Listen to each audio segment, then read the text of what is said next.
Welcome. We are playing Hogwarts, and this is the third session, isn't it? Um, we have seen our heroes get sorted into their respective houses, and we have seen them have their first lesson: defense against the dark arts. Uh, now, last time there was a bit of uh, scuffle, or there was a duel between Elliot and Rupert in the grounds, just a friendly one. And Gilderoy Lockhart came to the rescue to attempt to heal them. Elliot would have none of this and countered Gilderoy's healing spell, resulting in Rodney, uh, the annoying Hufflepuff boy, um, being de-jawed, I guess you could say. Uh, and well, um, Gideon, the Defense Against the Dark Arts teacher, as he was escorting Rodney to the hospital wing, he dropped a letter, and that is where we cut last time.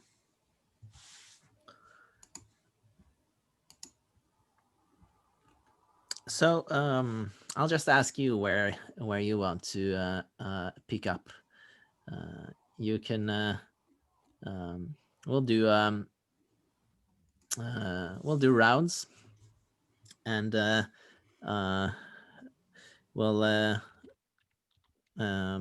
yeah, I'll let you choose where you want to be, and if you want to see different kinds of lessons, you can just set the scene right inside a lesson, um, or whatever. Uh, or you could like pick up right where we left off. It's up to you. So let's do this. Uh, yeah, in the order where you in which you are displayed on my screen. So we'll start with you, uh, Lourelou. Um, Maybe let's start with someone else because I have right now some noise. My roommate is using the microwave, so it will be done in 10 minutes. all right, uh, let's start with you then, Marvin. Where are we? And well, what's going on? Who's there? Hmm. Honestly, it feels a bit like counterintuitive to like what you want. You want us to meet up, but I really want to see Marvin outside of the entrance to the Ravenclaw living room, just because I want to try myself at a riddle. Excellent. So when is this? Is this at night, in the evening? Uh, this is probably late evening the first week. Marvin, up until this point, has had or maybe a little bit later, depending upon when the class was. But essentially, Marvin has had company usually when he's gotten back to the living room, and this is sort of his first time facing it alone, and there's sort of a nervous excitement about his face. This is good. So um, the Ravenclaw common room.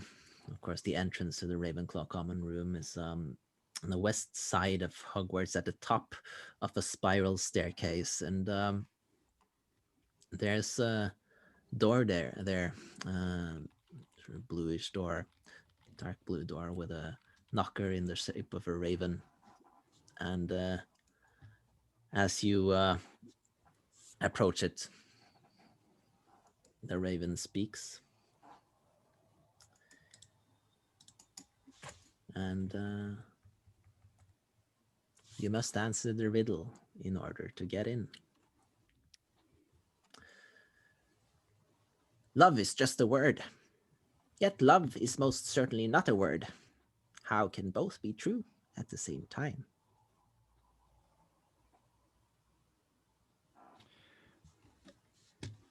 Well, linguistics and feelings differ in their characteristics, but they are certainly both real. Oh. This is acceptable. And the door opens.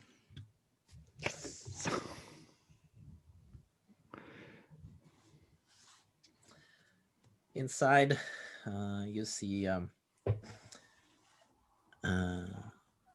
round and spacious room, a tall roof. It's domed and flecked with the stars. There are pillars of white and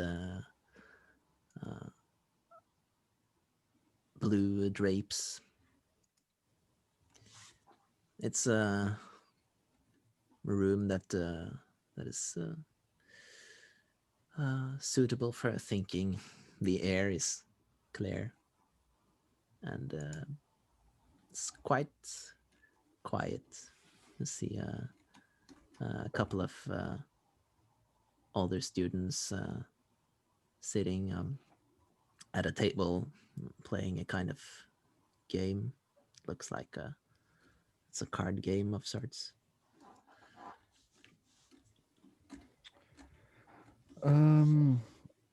Marvin initially finds himself a seat and sits down and tries to get a bit ahead in his first year transfiguration book.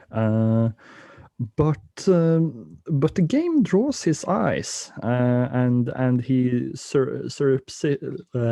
that word surreptitiously looks over and tries to figure out what the rules are just from observing. Yeah. So do you have a purpose with this, or are you just curious? Do you want to you see, by the way, that one of the players is David Cups, the second year who you sat across you at the feast. I think the purpose is to try to discern the relationship between the people. Marvin isn't that adept at social interactions, and he wants to study people and learn more. So I don't know if that's a really in-depth purpose, but yeah. Okay, I was just wondering if this warranted a roll or not. But let's give it a roll. I think this will be the gain knowledge roll or whatever that's called. Okay, let's see here. Moves. Gain knowledge, yeah. Let's just call it gain knowledge. Okay, conduct, cast a spell, use a magic. Ah, there we are. Okay, so I just roll with a +3. I'll use the red dice. So that is an 8 + 3, so 11. Excellent. So you get to ask you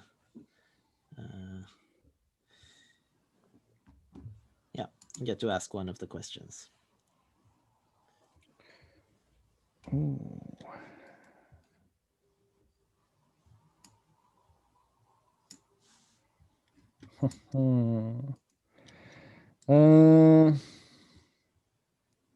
What do they really want? Good. So you can see that this game, it's a game of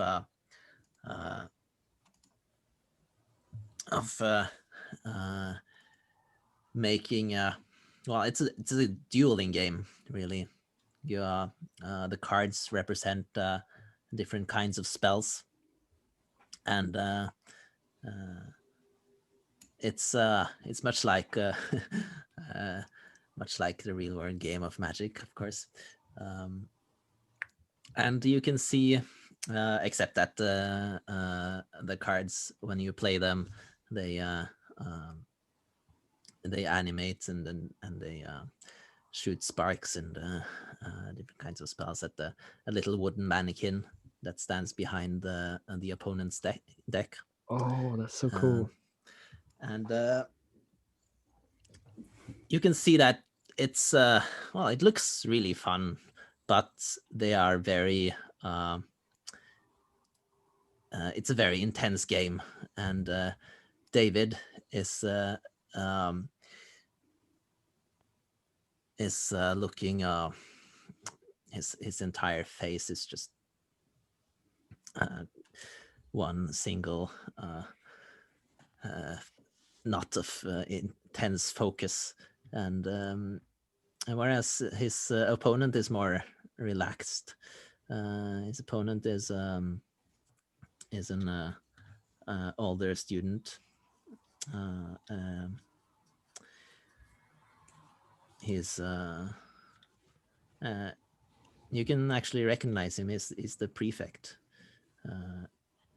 in the 6th year. It's called Henry, if you remember correctly. And it looks like David is just really wants to impress Henry by defeating him. You have sort of gotten the sense that there's a kind of hierarchy among the Ravenclaws. It's an unspoken hierarchy, but it's definitely there. Who do people listen to? Who do people naturally gravitate towards when there's a difficult problem, when there's a particularly difficult kind of riddle as the day's password? Who do people ask? And well, this game seems to be one of the ways. Being good at this game seems to be one of the ways in which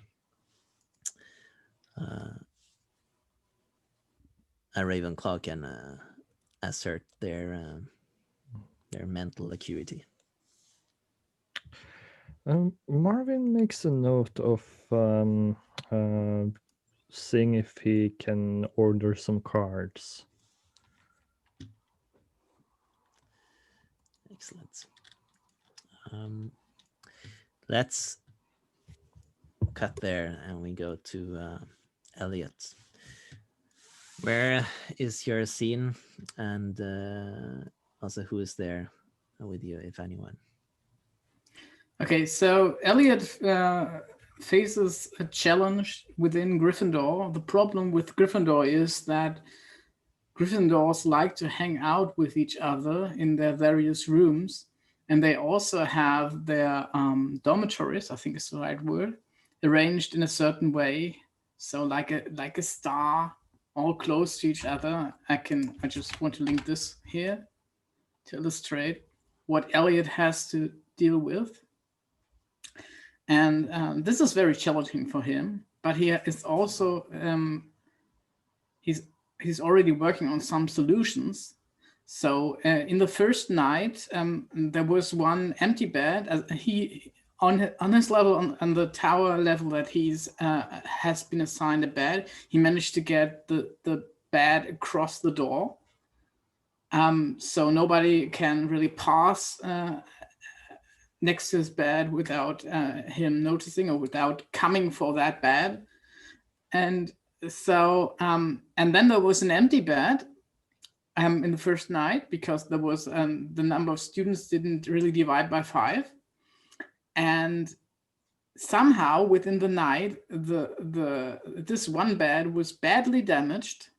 Yeah, so the on the right hand side of his bed there's a badly damaged, something happened. It was not really investigated because things have happened with beds in the past. Ghosts went into them, destroyed them, stuff like that. But and there's some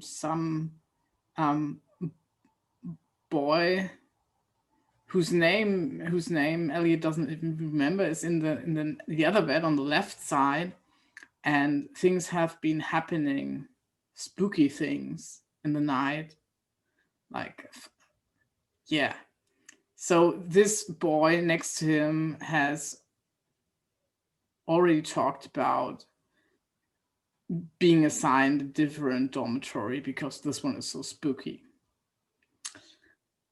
And so Elliot is in the process of making this dormitory that he has been assigned to a quiet place, unlike most of the other rooms in the Gryffindor Tower.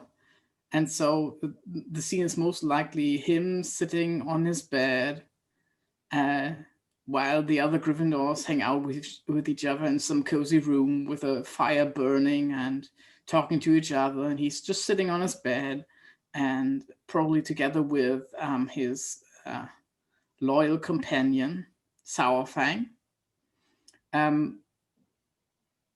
who is... of course, innocent of all spooky events in the night. And he's talking about, okay, so I guess they will fix up finally our good friend Rodney. And when they do, I bet Rodney is going to try to get his revenge on me because he blames me for his little accident. So what are we going to do, Sourfang? What are we going to do? And Sourfang eyes Elliot, looks at him, and Sourfang can't really talk or something. He's just making some noises, and he's also making noises when they are, like, I don't know, telepathically communicating or whatever. They are not communicating with the words. Sourfang is always making noises. So he can't really answer, but this doesn't keep Elliot from talking to Sourfang. So we need to think ahead, Sourfang. We need to think ahead. When will the attack happen? What do you think? And Sourfang looks less like a bad would look in this situation, not very helpful. But Elliot nods yes. I think he's going to attack in the least. How do we put it? I think he's going to try to ambush me. So we need to be prepared for that, Sourfang. And the best way to prepare for that is to ensure that he's not as mobile as he could be. So we need to find someone who's associated with Hufflepuff, I guess. We need to find someone. Maybe this Marvin guy, who seemed to take a liking in the Hufflepuffs lately in the Dark Arts class, can arrange a little meeting. Yeah, Sourfang. This will all work out very well for us. Let's just see. Nice. So, Lourelou, do you have a scene for us? Where are you, and who's there? So sorry, still some noise. This can't be helped at the moment. So I guess I'm still at the point where we left when he just entered the teacher, just entered the oh, I missed a word. Well, the infirmary. Whatever.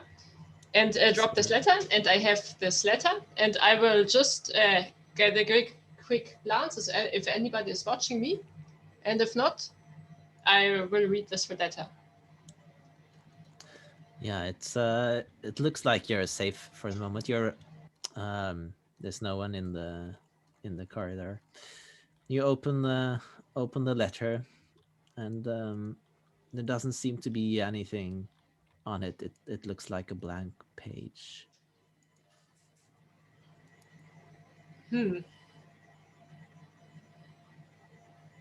Interesting. So then there's nothing more to do at the moment. There seems maybe nothing so important to give back since this is just a blank page.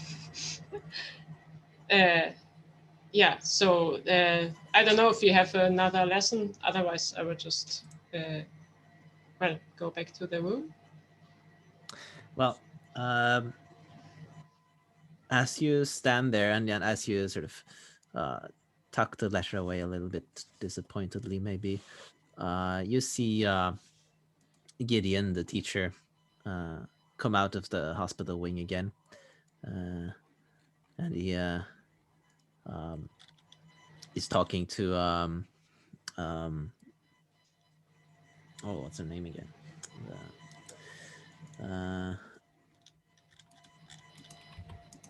The healer. Madame Pomfrey? Pomfrey, yeah. Yep. That's the one. And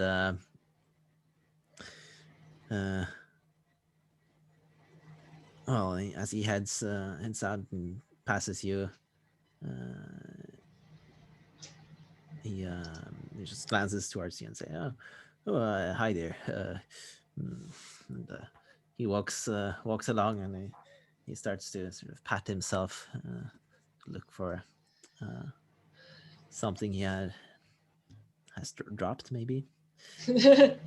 Okay, then I need to get to him. Professor, are you searching for this? Oh, well, and he takes out his hand and takes the letter and says, "Well, yes. Well, thank you. That's very nice. Did I drop it here?" Yes, just when entering the room. How is he doing, Rodney? Can they fix him? Oh, yes. There's hardly a thing in this world that Madame Pomfrey cannot fix. It's probably going to hurt, though. Did you by any chance catch what happened? Did you see? Yeah, two of the first classes were having a duel, and then came this blonde Ravenclaw guy, and well, at first there was a spell hitting Rodney. No, I don't really remember. Well, there was a spell hitting Rodney, and this Ravenclaw guy made it worse. Oh, well, it's like a really serious spell that. It's of course dueling is of course not allowed on Hogwarts grounds. Although I can't say I disapprove of a little bit of extra practice, if you know what I mean. You will have to face more serious things than duels gone awry in the real world.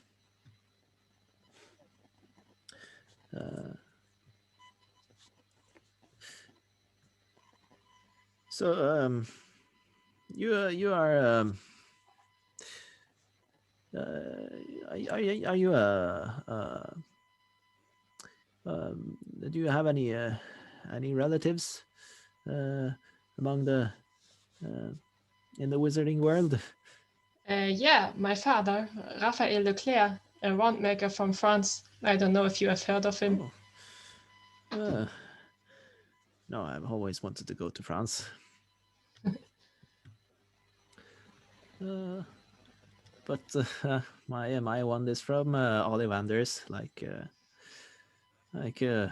most of us here in Britain.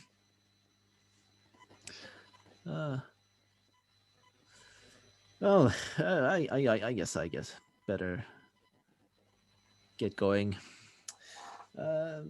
Thanks for this. Says and No problem. Waves the letter at you. Well, I'll see you in class then. Yep.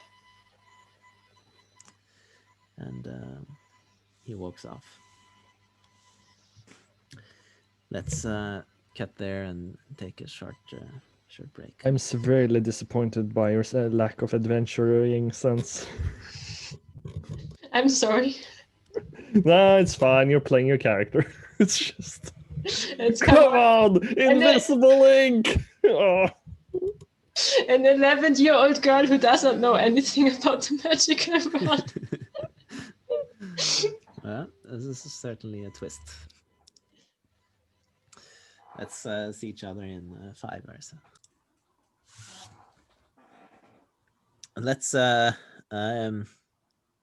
Let's get back to or return to Lourelou in the corridor. You see Gideon is already gonna quite a few meters, and then he suddenly stops as if he's remembered something and turns on the spot, and he starts jogging back to you and I'm sorry, I've had a lot on my mind, of course. He pulls out the letter and sort of holds it in front of you. You should get some points for giving me this. That's how this works. 5 points for Gryffindor then. No, I'm sorry, Hufflepuff. Oh, thanks. And he turns again and almost starts to walk, and then he turns back and says, "You're probably wondering. This is why I was worrying about a blank piece of paper. It's not the blank, of course. It's just it's basic precautions these days to write your letters with vanishing ink. A simple Revelio spell would have done the trick. It's the sort of things you should learn, right? Well, goodbye." Goodbye. And, he turns away again. And, Thanks for the advice. By the way, here's how you discover secrets. And before he has walked another 3 paces, he turns around again and says, "Oh, I'm sorry. You must be very curious now. Dangled this in front of your nose so many times. I'm sure you would like to know what's on this letter. It's well, yes, I was actually just showing it to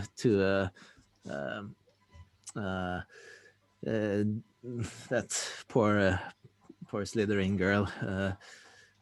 It's no big deal, really. It's just a letter from my sister. I was just trying to show her that we're all worried, and it's a difficult time for everyone. Yeah, it's a difficult time. And he turns around again, pockets the letter, and starts walking away. And he sort of glances over his shoulder at you. See how you're doing. standing there a little confused, maybe winking a few turns, and then I will look for the way to go. So he winks back at you, and we end the scene there. I was about to say, like, this sounds suspiciously like railroading. And I was thinking he was about to reveal the contents. All right. Let's have another round of scenes, shall we? Feel free to involve others, or if you're blanking on ideas, just ask me to frame scenes for you. But let's have a scene from you with you involved, Marvin. I do believe we find ourselves outside in the castle, where a couple of classes are currently undergoing their first training lesson with oh god, what's it called in English? Broomsticks? Broomsticks, yeah.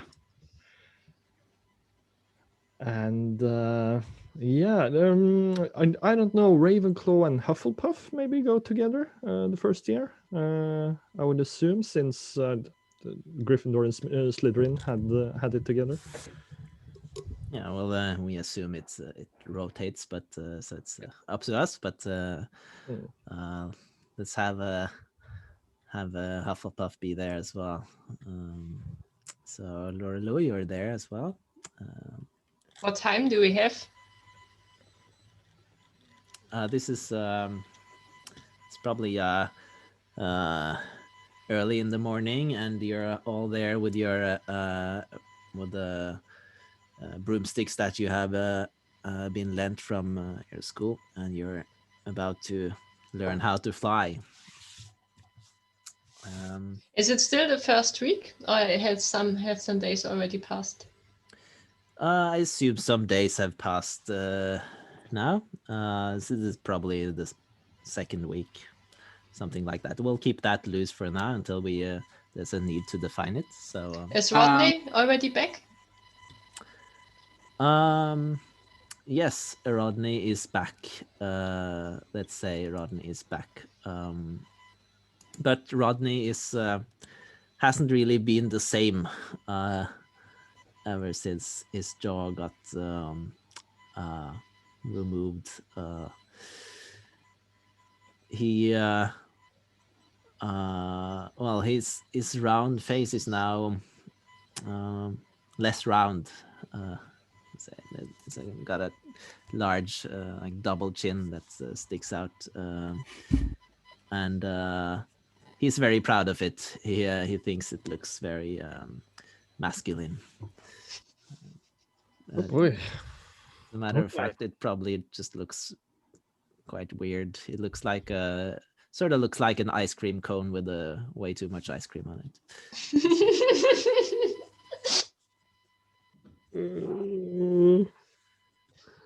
So you're there with your brooms, and the teacher of well, flying lessons. It's let's say let's create a new character, shall we? And we'll have you create them, since Madame Hooch probably came on later. So or we could do Madame Hooch if you don't feel like creating some, but could be it's one of the teachers that are not already fixed. So it's How about Ludo Bagman? I don't know if it's possible from the time. Oh, yeah, that's nice. He is. He could be. Then he would be fairly young. This is the time when he's working at the. So the stuff going on with Ludo Bagman in this particular time period, but we can see his substituting. This is fun. Okay. Unless you want to create a new character.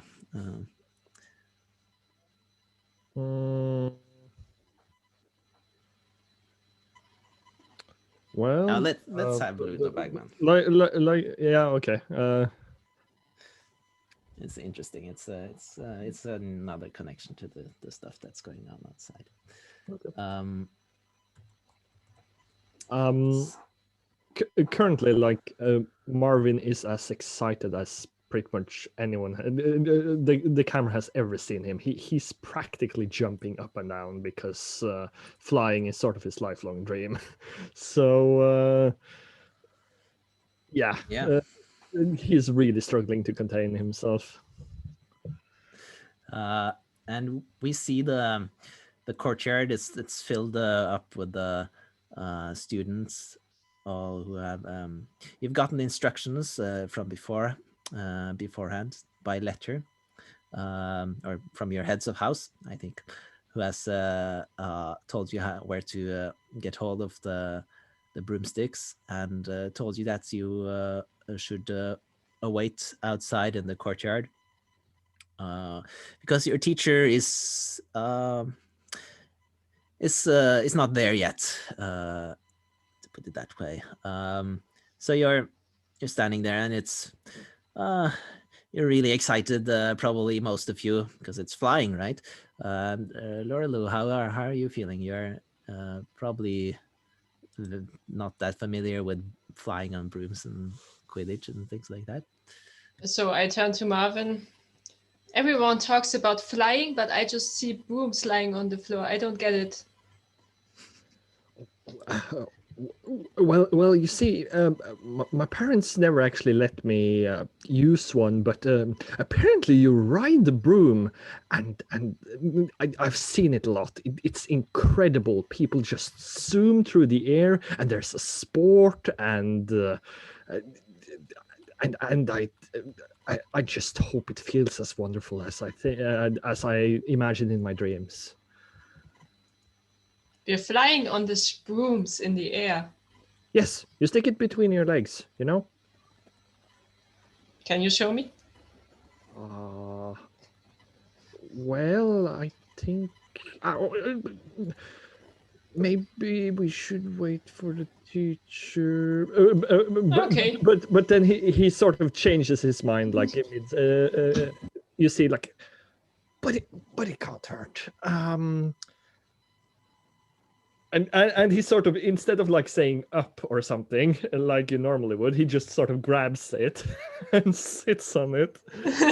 His broom, and it's like, I don't know what to do from here. Okay, I will just try to imitate. I will just take the broom as well and go on it. So I feel strange standing here like this. I feel stupid. And you can see most of the other students. They're looking at you because there's nothing really interesting going on. Otherwise, the teacher is quite late. So Marvin, are you going to try to fly? You see all the students they're looking at you expectantly, and I can imagine Marvin is gonna try to like sort of gently nudge his broom up and lift off, but he's gonna, because of his excitement, he's gonna have a lot more force in his sort of his jump than like Neville he was expecting. Nice. So, well, let's roll and see what happens. So your move this time will just be a roll. Okay, this is gonna be interesting.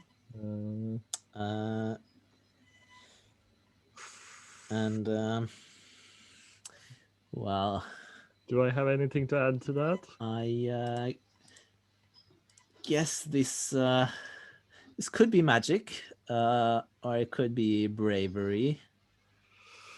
Well, I don't think it matters anyways because I got a 4.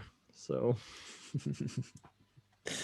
Nice. We have our first miss. So remember to mark a point of experience. oh boy. And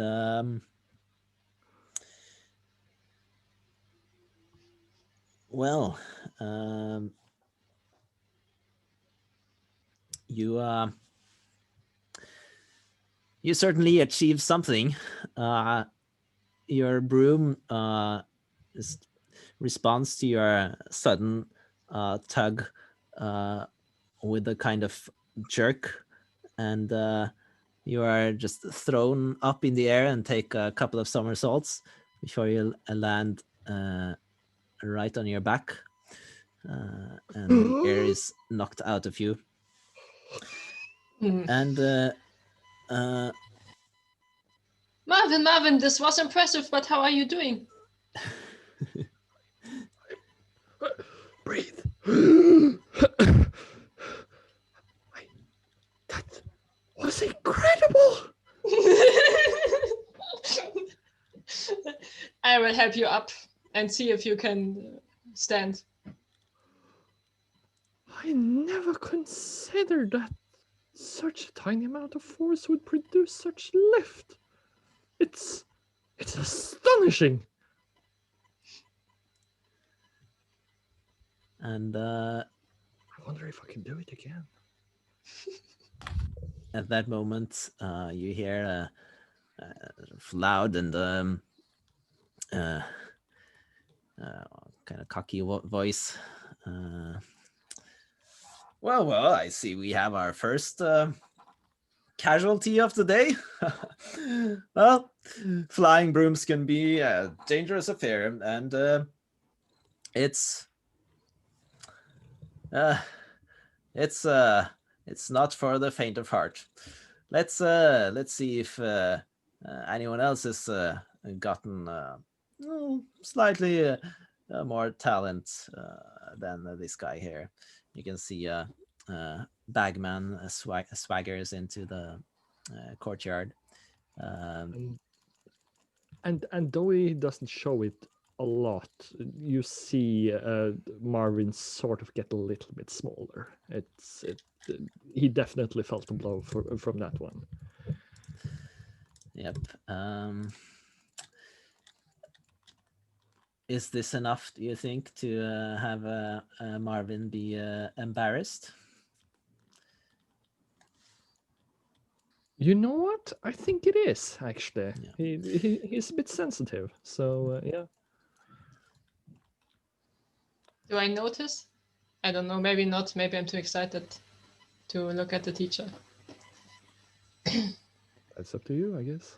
So I think the situation gets all the worse because all of the other students who are born to wizards, they are they start to murmur, and they they point at Bagman because he's a really famous Quidditch player, and all the girls get all like snickery, and everyone, both Hufflepuff and Ravenclaw, sort of stare at you, and as Bagman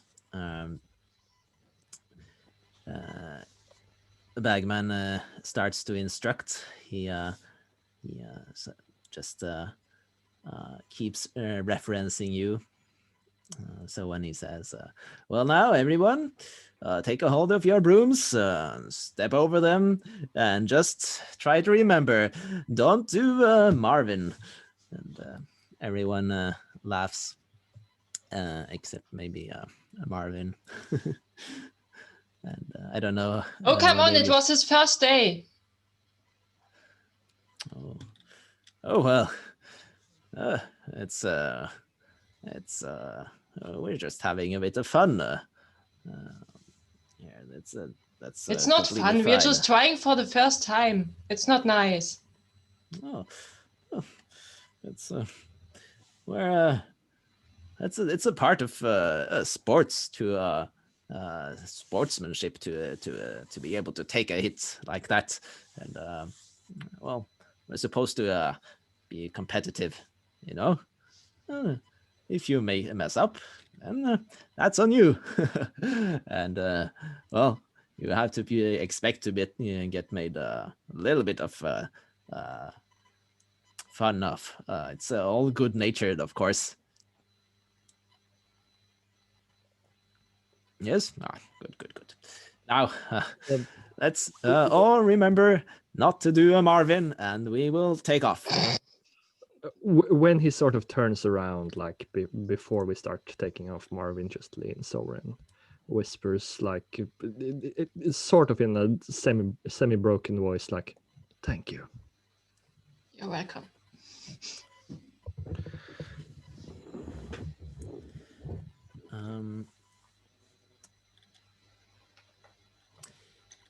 So,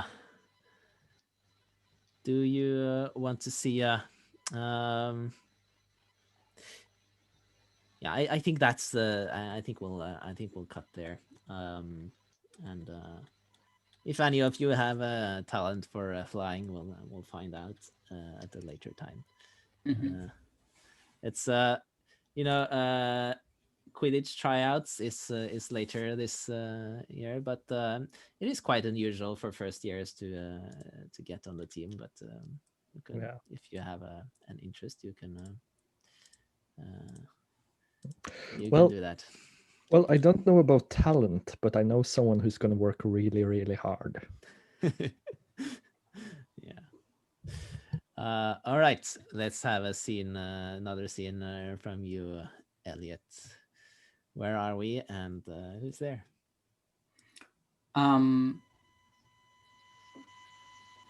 We are at the library, which is one of the few places that Elliot seems to like in Hogwarts, probably because nobody is supposed to speak there and get on his nerves like the Gryffindors usually do when they try to communicate with him and befriend him and stuff like that. So he's sitting at the library and has a huge stack of books that he kind of built up like a castle around him. And he's reading those books, and all these books are on pretty serious subjects. They have some connection to this whole dark arts theme that he's interested in, generally speaking. And while they are all from the part of the library that students are allowed to get books from, they are like the edgy ones, the ones that were, some of them, there were discussions about them, whether to put them in the public part of the library or the private or the protected part of the library, especially during these times, these troubled times. But somehow some of them made it to the public library, and Elliot has successfully found those books, and he's just reading them. And there is one person actually in Hogwarts that he likes to interact with, and her name is Dory, and she's an old wizard at the library, working at the library. She was not a great wizard, so her magic powers are very limited, even though she is a wizard. But she found Dory made her realm at the library, and she's the one who's always getting him those books. But now Laurie is kind of distressed looking in the scene. On the one hand, she seems to be, she gives some distressed looks into in Elliot's direction, as if she was not really happy with something that he has done. On the other hand, she's looking at the bookshelves and seems to be disappointed at them for some reason. And then Elliot, with the muffled voice, asks again, "So you don't have a book on Demonology?" And She shakes her head. No, this is not for students. Obviously, Elliot. You have to know this. But it is so that we can protect ourselves against the demons, you know? Who would have the idea of summoning a demon? No student at this entire university, of course, and no teacher as well. So there would be no reason to have those books put elsewhere if they exist in the library. Oh, Elliot, I'm not so sure about it. Some of the Death Eaters, they have also come from this very university. They have been corrupted by the one that we don't speak about, of course, but before that happened, they were all students. And I could tell you a thing or two about the one that we don't speak about, but I won't. And Elliot doesn't seem to be overly interested in this entire wizard war things for some reason, but he seems to be more insistent on the matter at hand. So you say we don't have such a book here.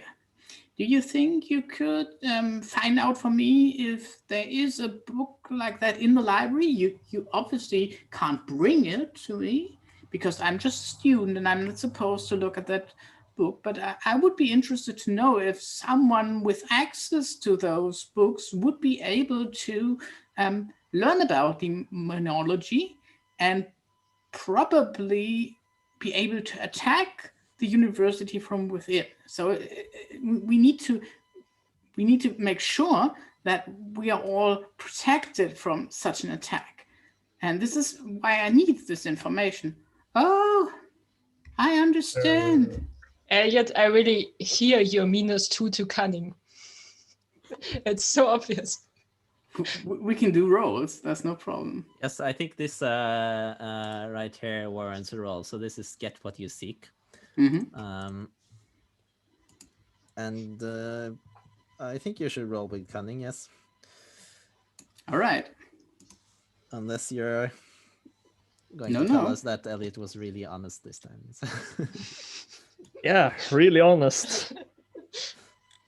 Well, so demons are a part of the magic world now. Or were they always a part of it? Maybe I missed something. I think they were never mentioned in the books, but why not? I think in Romania you know things that you don't know at the yes.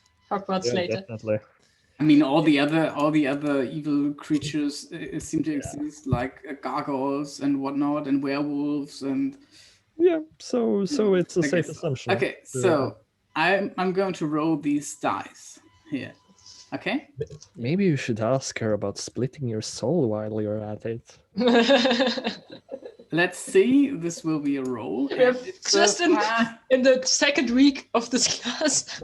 It's already talking about demons. Okay, it's a 3. He with this just a 3. 3. Oh, nice. It was a 5, but it went down to a 3, I guess. Well, 3 and 5 is same thing, really. It's a miss anyway, so you should note down, you should mark an XP.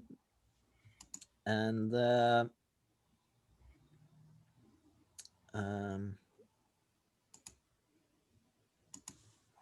well, you hear behind you, right, as you ask this question, you hear something break, something, you hear glass break, and you when you look around to see, you see around a short wizard with a broad face who has just dropped well, a bottle of wine, and you can see his face looks just sort of stricken, and he has a he's carrying a letter, and you probably You have probably seen this guy before. He's because well, maybe you haven't actually, because he's usually in his office, but he stammers a little bit and says, "Oh, is that you were asking about, Mister young Mister Duskspire?" I was asking about the art of conjuring demons. You, you must not ask such things. It's forbidden. It's and you see he looks just completely terrified. I've always said students should never be told about the dark arts, even if it's just even if they're really brilliant. The I I must say I'm very disappointed, Mr. Duskspire. I would So like so much to add you to my I mean to invite you to my club, but yeah. I'm afraid this letter will have to go to someone else. Great hopes. Such a good family name. And he turns around and walks out of the library, and just pauses a second at the door and points his wand at the mess on the floor and says, "Turgio!" and then walks out of the library. So how do you feel about this, Elliot? Elliot shrugs.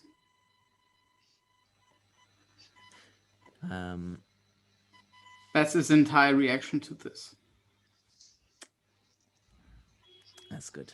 All right, we'll cut there. Take another short break. I'll be back around 8.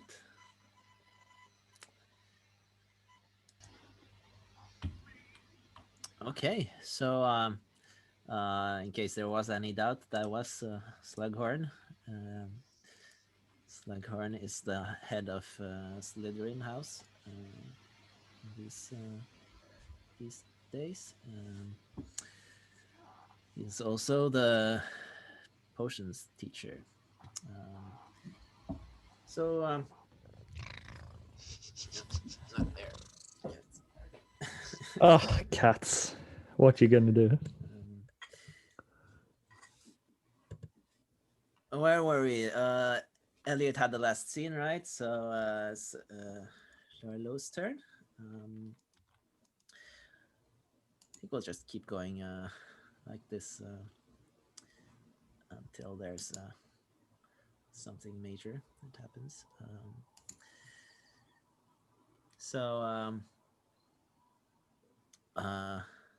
Well, you can have a scene wherever you want. Do we continue the flying lesson or do we make another lesson? We could cut back to the flying lesson if you have something else that you want or some idea for something you want to see out of that scene. So if you nothing special, just no, then it's good to move on to another scene, I think. So maybe another class, potions is a good idea, or something else. I want to learn my first spell, so let's go to charms. All right, charms, great. So that is Professor Flitwick's class, and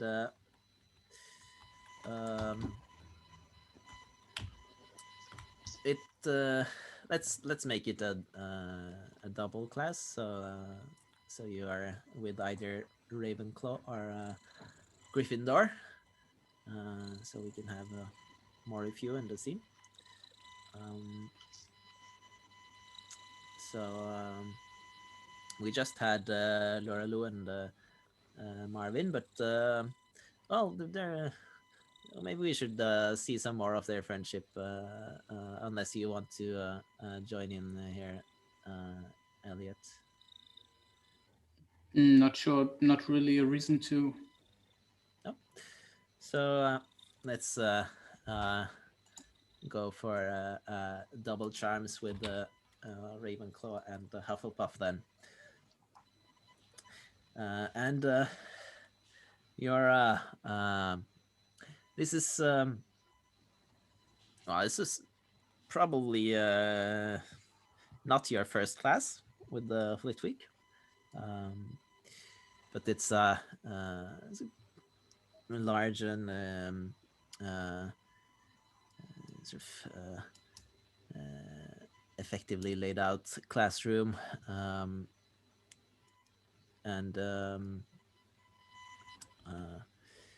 Flitwick is a short man, the black hair and round glasses and a rather long mustache.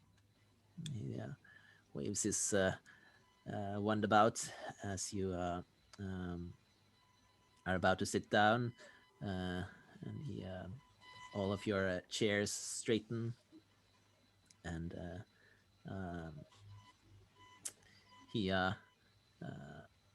waves his wand, and little paper aeroplane was about to cross the classroom, just evaporates and with a tiny pop.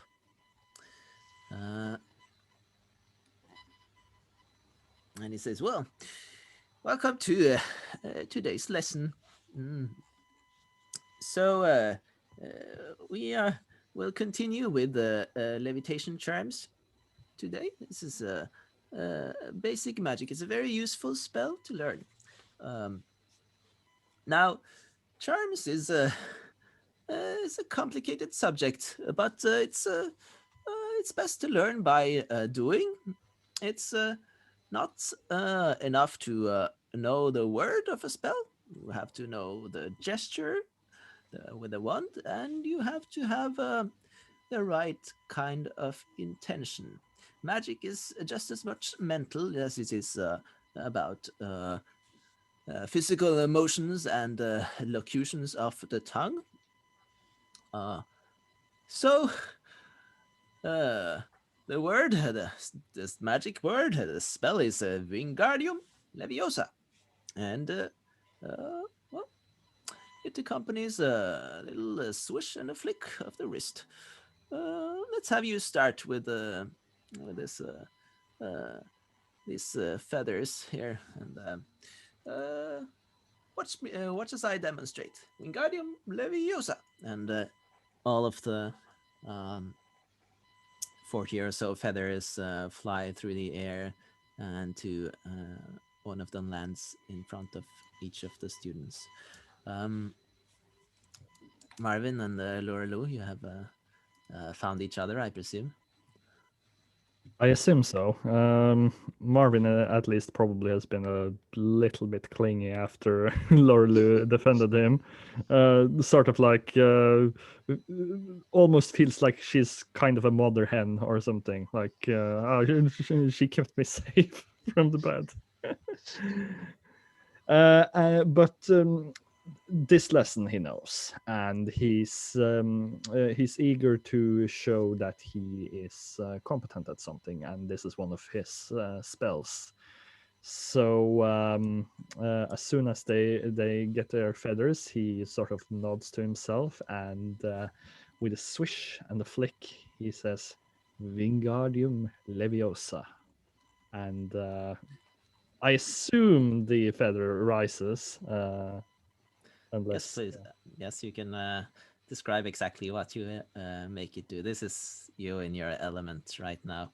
Yes, and sort of he makes it dance through the air, like it whirls up and takes sort of a circle path around his and Laurelou's head before coming back to rest on the table. like, and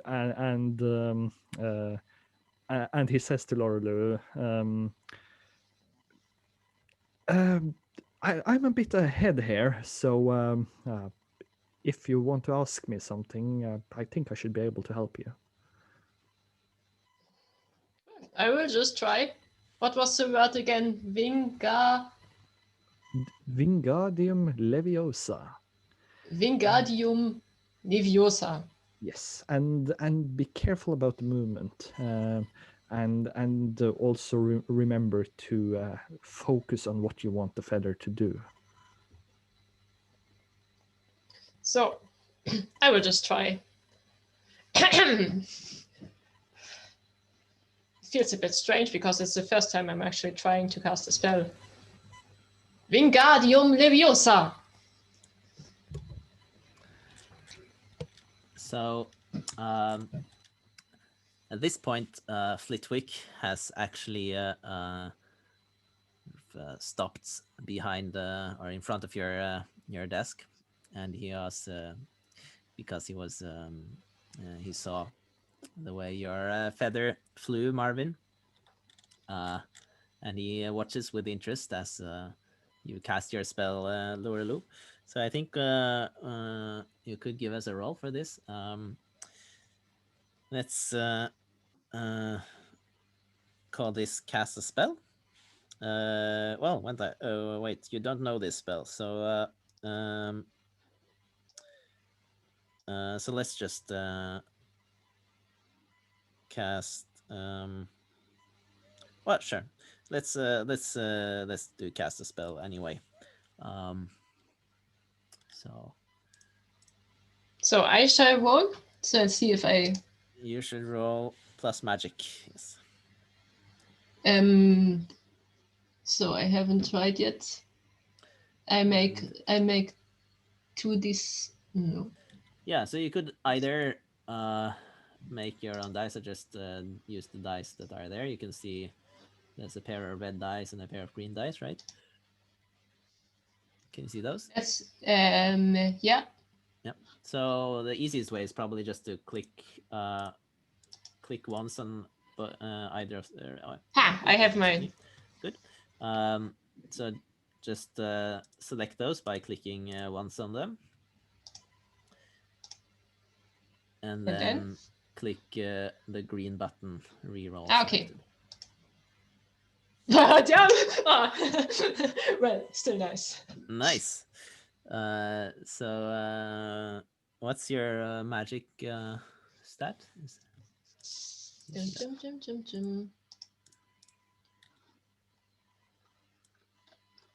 Should be 1. Yeah, it's 1. Yeah, excellent. So this means you cast a spell and it goes well. So you can describe how you do it. Okay, so also this was my first try, and I felt a bit strange. As soon as I made the movement, I somehow it started to feel right, and I immediately got a connection to the feather, and the feather moved, and suddenly it does not feel strange anymore, and I just let it move above and try to make the same circle like Marvin, and have it land again. Marvelous, simply marvelous, and both of you as well. I assume you have done some wand work before. Well, I have, sir, but I believe Lourelou here is just a natural. Is that really true? Well, oh, you're from different houses, are you? Then there will be 10 points for Ravenclaw and 10 points for Hufflepuff.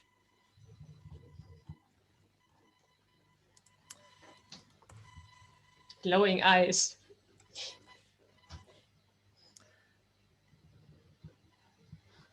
I added the points myself. Just yeah, excellent. I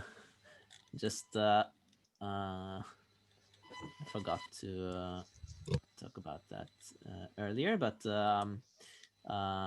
you can see, right, that since you are embarrassed, you have -2 to magic, and you can get rid of it by taking a comment the wrong way, or by getting comfort or support from someone. Yeah. I was wondering a bit like because I sort of got support during the class, but I don't know if it was enough, sort of. So I think this is definitely a boost. Maybe I would need 1 or 2 more.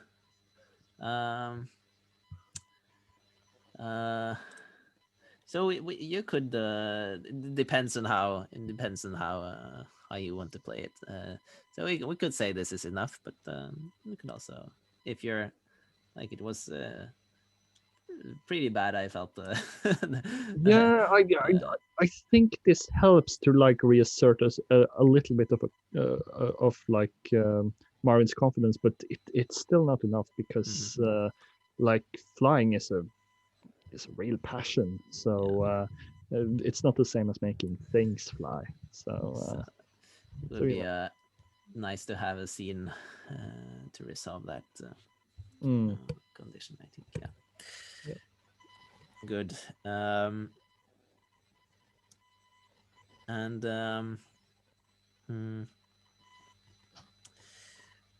I think that's I think we'll cut it there, unless something. No. Let's go for a scene with you, Marvin. Where are we, and who's there?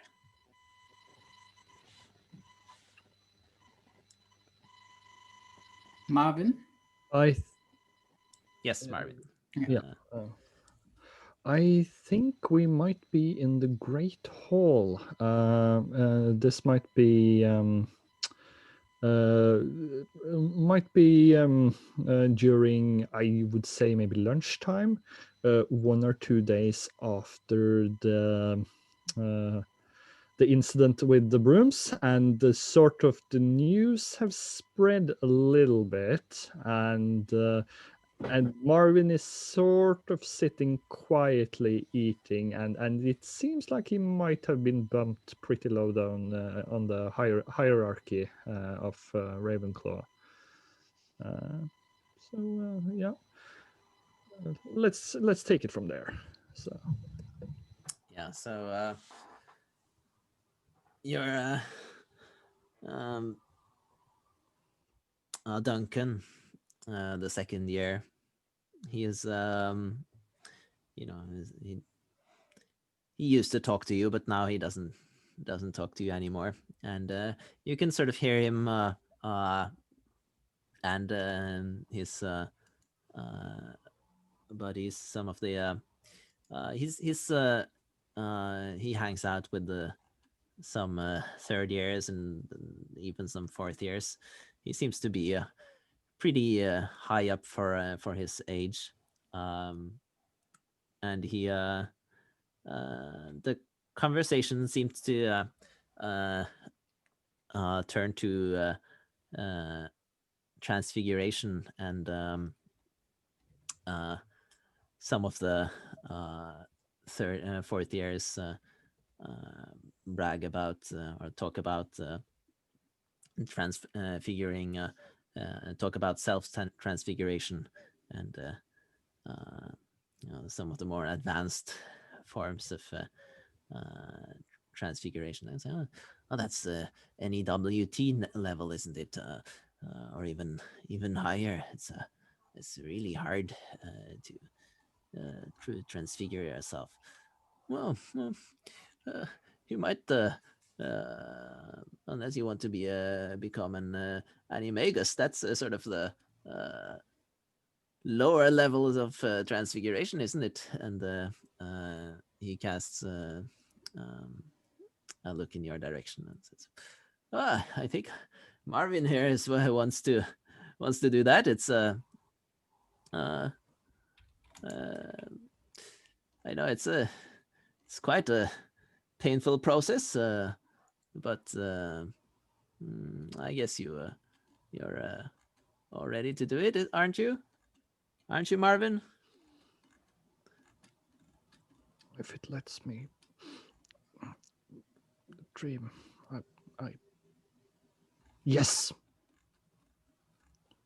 People throughout the times have done painful things, and they have become great, and I'm going to be great. Wow. And then you see Gilderoy and a small gang of followers, all in capes, come prancing up up into the great hall, and he comes along and to you and says, "What's this I hear? Someone is going to attempt some dangerous and painful magic." It's well. This is something I have to witness. I've been curious about any magi. I'm just starting. I don't even have the potion or whatever you need. Well, don't you worry, my boy. I will get everything you need. You just let me worry about that, and well, we can make an animagi out of you yet. Just think about that. The youngest animagi in all of Hogwarts, maybe all of history. It'll be something, wouldn't it? Yes, sir. Yes, maybe people would even want your autograph. I don't much care for autographs, but well, I, people say that, but yet, and he holds out his hand, and one of the people closest to him just hands him a piece of paper, and he signs it with his name. There you go. I can't seem to sign them quick enough. Well, and Marvin sort of he has a dare in a headlights look, but there's sort of a glint of cunning too, and it's and he's like he says, well, certainly any help I could get, I would appreciate from such a great and powerful wizard. Oh. Well. We will certainly make an animagus out of you. Let's say, well, tomorrow evening. We'll meet in the dungeons. Marvin has read a little bit about anime AGI, and he doesn't think it will take an evening, but he can't really refuse Lockhart, so he's committed now. Yes, I'll be there. And, Great. And if as soon as Lockhart leaves, he will like frantically look through his books and see if he can figure anything out about this process. Great. Let's have a scene from. Let's have a scene with Elliot. So where are we, and who's there? By this time, I think this is like 2 weeks in or something. Would that be mid-time? Okay, there has been some concern within Gryffindor about Elliot's behavior and his attempts to isolate himself from the rest of Gryffindor. So, head of Gryffindor would be, who would that be? Would that be, how's she called? It's Minerva McGonagall, yes. Yeah. So he's probably after some incidences where he tried to avoid to participate in Gryffindor activities, he's probably asked to go to Minerva McGonagall's office to talk about this subject. This is where the scene starts. He's just knocking on the door to her office. Enter. Okay, and takes an additional moment, and then the door opens, and this rather small, pale, fair-haired boy enters the room. Sit down. Mr. Duskspire, is it? That's correct, madam.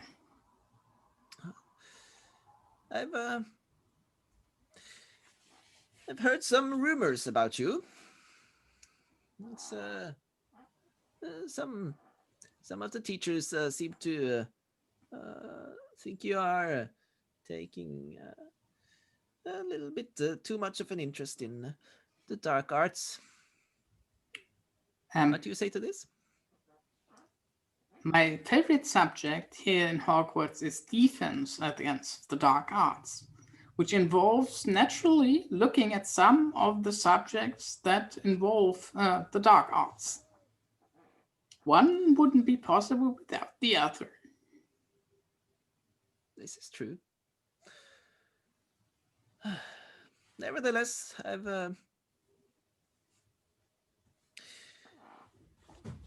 feel I do need to remind you that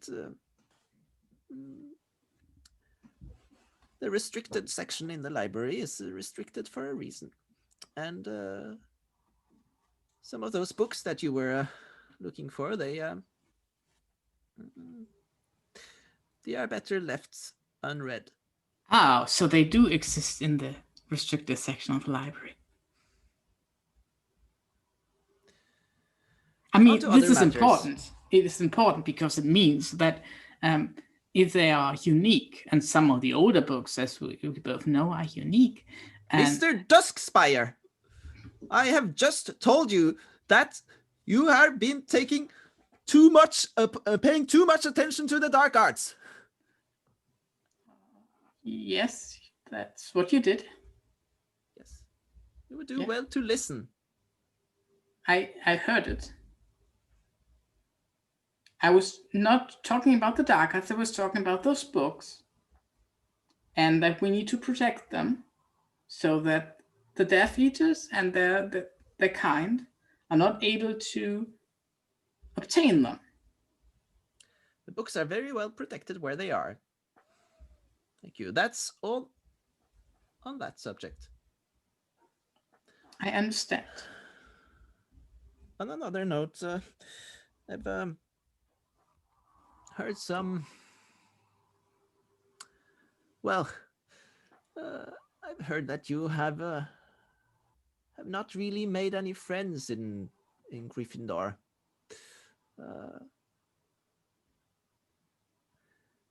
You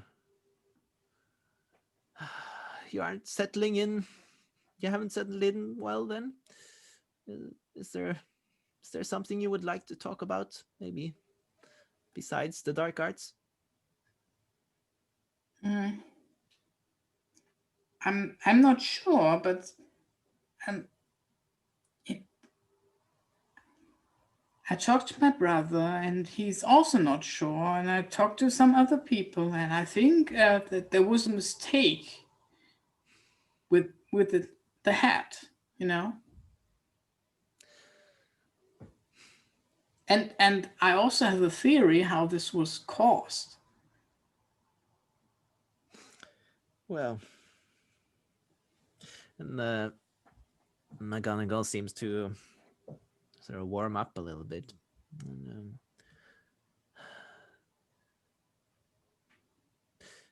Mr. Duskspire, Elliot, is it? That's correct, madam. The Sorting Hat is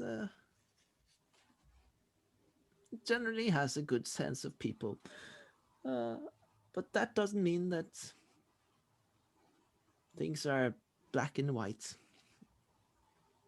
The Or four green and houses red, are I suppose. the houses of Hogwarts are different, and they each have their qualities. I myself was what you call a hat stall. This is when the Sorting Hat takes more than a few minutes to decide. Well, when I sat there on my first day at Hogwarts, I was so embarrassed. I thought there had been a mistake. It was the hat couldn't make up its mind. It I myself had always wanted to go to Ravenclaw, and the Sorting Hat seemed to think that might be a good idea as well. But you see here, I ended up in Gryffindor, and I'm sure that if you look inside you, you will find some part that tells you why you are here.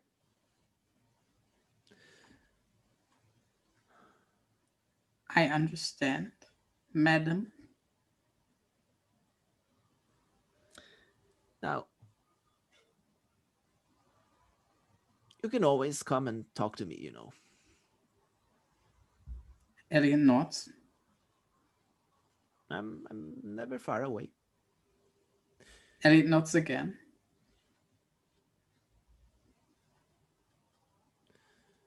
It's it can be tough to stand out, especially from your family.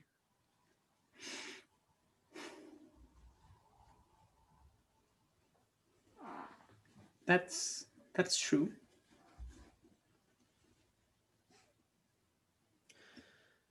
Now then,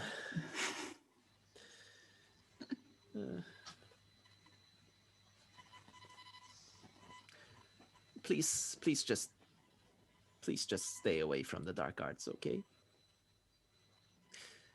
Get another hobby. Are you any good at Quidditch? I fear I'm not good at Quidditch. It's not the kind of hobby I engage in. Well,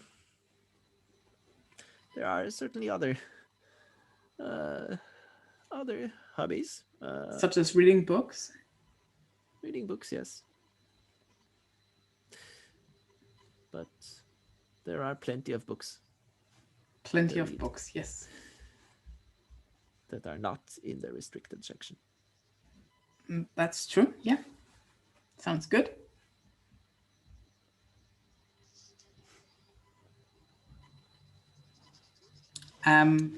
While we're here, do you know anything about some wizard looking to find people here, some students that go into a club, and he's waving around letters and getting all excited about it? Oh, Is this normal? you're talking about Slughorn, aren't you? Well, Yeah. he has a rather if you ask me, he has a rather unhealthy interest in the families and connections of his students. He likes to cultivate favorites, Oh, but that is. Oh, it's not my place to speak ill of another teacher. I You understand. didn't hear that from me. No, I didn't hear that. He is the head of Slytherin, by the way. Horace is. I know. He's a great wizard, of course, but he's very tremendously skilled. But he wouldn't. He would not be sorted into Gryffindor. I can assure you of that. Thank you Other for the qualities. reminder.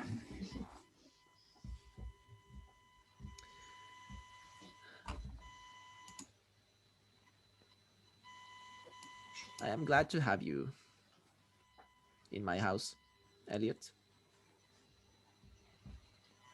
Elliot nods. Knowingly.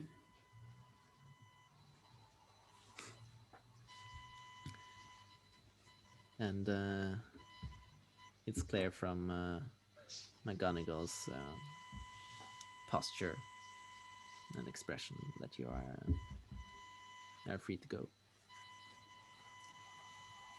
Have a good evening, madam. He bows a little bit, and then he's getting up and leaving the room, letting out some air outside, like. Then he slowly is not taking the direct way, he's taking a little way around to the library. Nice. All right, let's take another break. Mhm.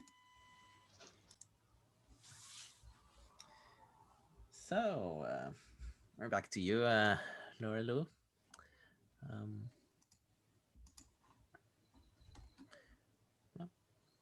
Where are we, and who's there? I don't really know. Shall we do another lesson?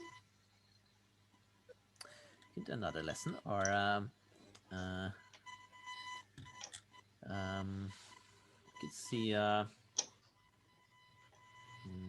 what sort of thing does Lourelou get up to when she's not in class? Mostly she's watching the others, and she's talking with Hufflepuffs and trying to be friendly with them and to find out who they are. But we don't have to play it. No, we can if you want. No, that's it's good to just establish things.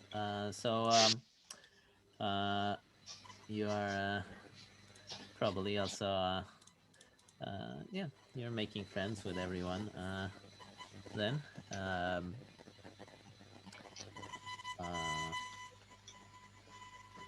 are you friendly with Rodney as well? Yes, of course I am. Rodney until now has done nothing super stupid. He was just a little mocking guy who has earned it. So yeah.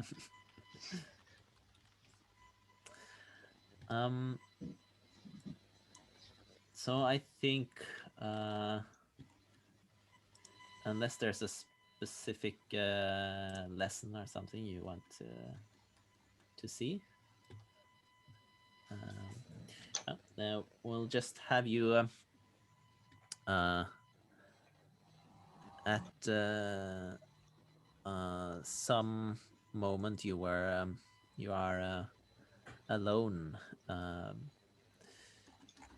maybe in the Hufflepuff common room, or you don't need to be alone. You can just be in a sort of corner by yourself,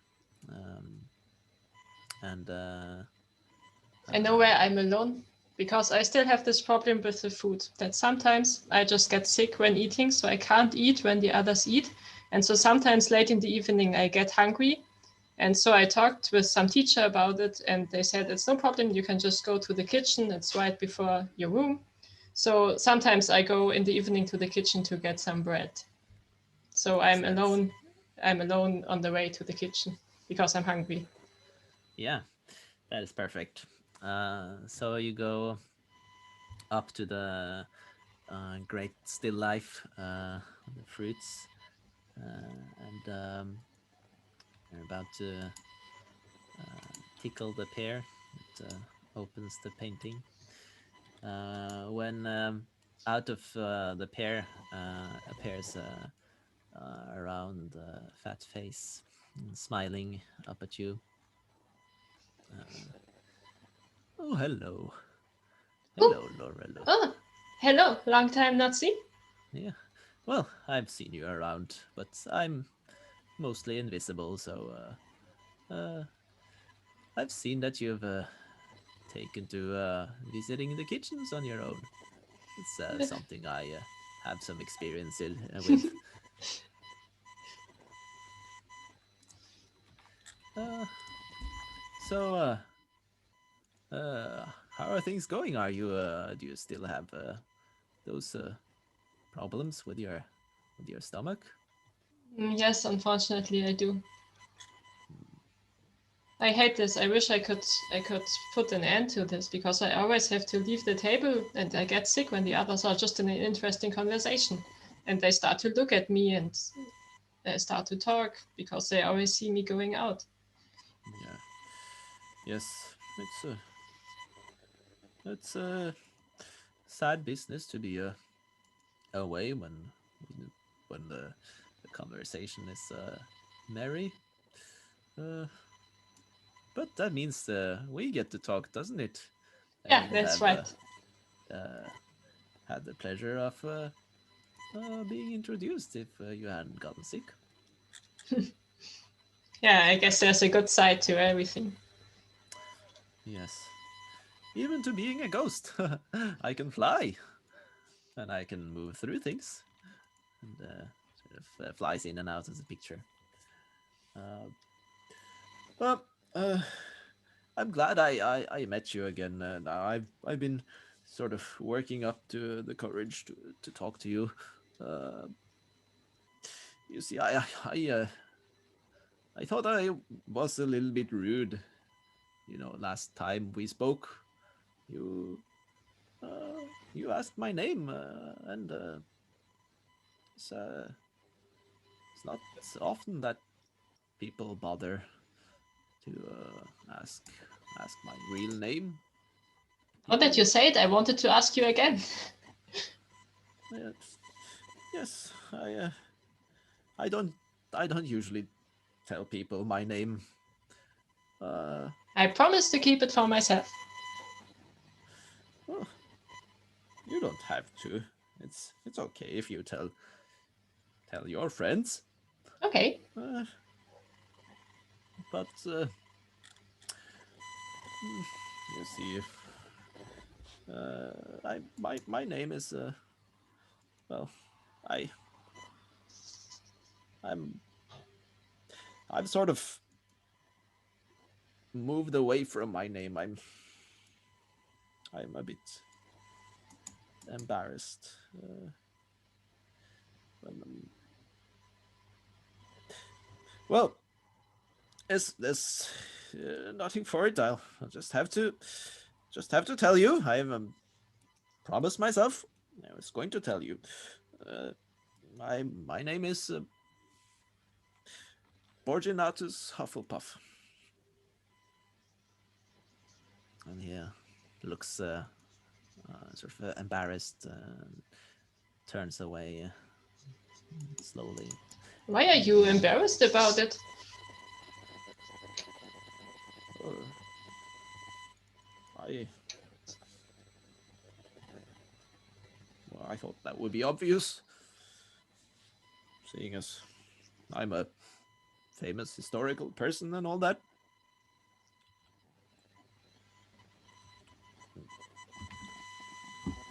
No, I still don't get why you're embarrassed about it.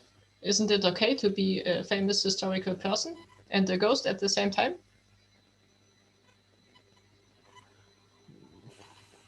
well, I can see that this is going to be a bit more difficult than I imagined. Well, I I guess I'm happy that not everyone knows about my story anymore. Uh, I'm I'm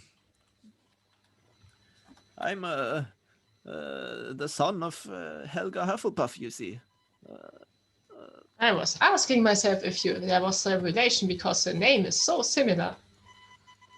Yes, it's in fact we have the same surname. Yes.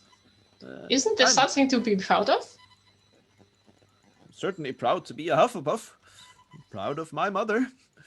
But I'm ashamed of myself. Why? I was I made my mother a promise.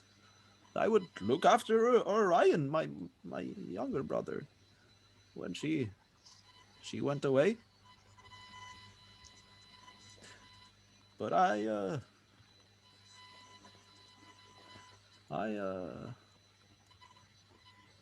couldn't. I was I wasn't. Orion was so energetic and so talented and so interested in learning everything there was to know about magic, even the darker stuff. I was supposed to watch over him, but I didn't want to. I wasn't made for watching after kids. I was made for drinking and eating and watering the plants in the monastery garden. That's why I became a monk. And you have still regrets about this after all those years? I mean, how long must it be ago? I don't know. A few hundred years, forget. probably. Oh, much more than that. That's now that I think about it. Which year is it? Is it now? Must be at least 1980, 81. 1981. So you mean to say it's nearly 1,000 years? Wow, 1,000 years. And all the time you have been a ghost? I mean, since you died? Yes, obviously. Obviously, you don't become a ghost just for the fun of it, you know? How do There's you always become a something ghost? Horrible. No, Something horrible? You have to die, of course. Yeah, I Then see. You have to want to remain. You have to be too afraid or too ashamed to move on. I promised I would look after Orion, and I failed that promise. So I made myself a different promise that I would look after all of the students in my mom's house ever after, and that I've done. But this seems like a good thing. So you should not have regrets anymore. But yes, it's a good house. I admit. But there's something.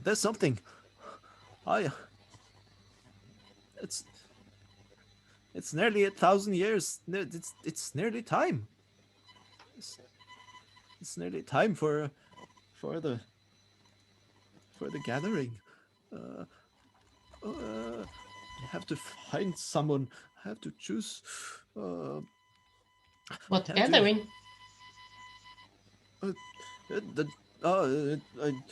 Nothing. It's don't worry. It's not. It's a secret. I mean, it's not a secret. There's nothing. There's nothing to worry about. Okay, so who do you have to find? No one. Of course, no one. It's. But you seem pretty worried for having to find no one.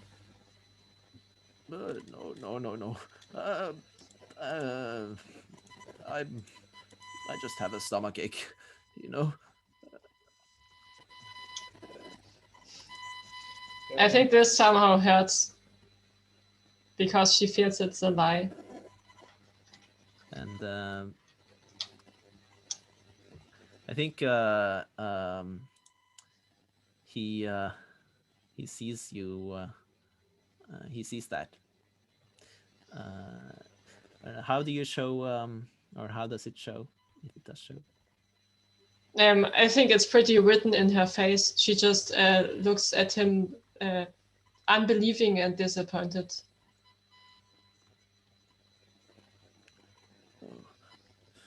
Oh,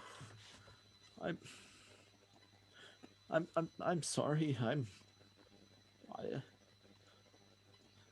didn't mean to lie to you. We're just not supposed to say, you know. It is a secret. It's one of the, well, it's the most ancient secret of Hogwarts. Well, I don't force you to tell me. It's okay, but please don't lie to me. We are friends, aren't we? yes, we are. And So if you don't want to tell, I haven't heard anything. I'm hungry anyway. I will get some food now. See you around. and he seems completely frozen in some sort of happy thought. It was that the word was when you said, "We are friends, are we not?" He just froze with a happy smile, as if it's somehow solved all his problems.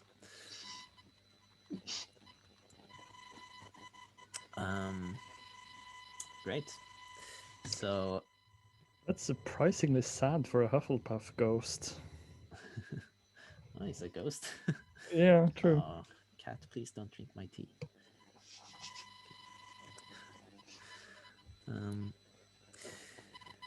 Let's have a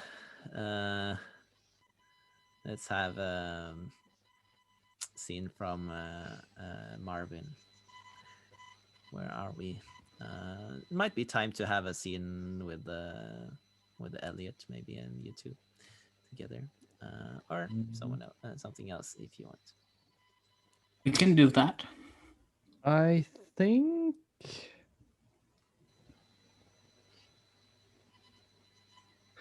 we might be in potions.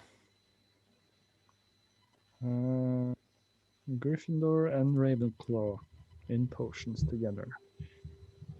And at least Marvin is not focusing that well on the lesson because he's trying to figure out this animagus stuff.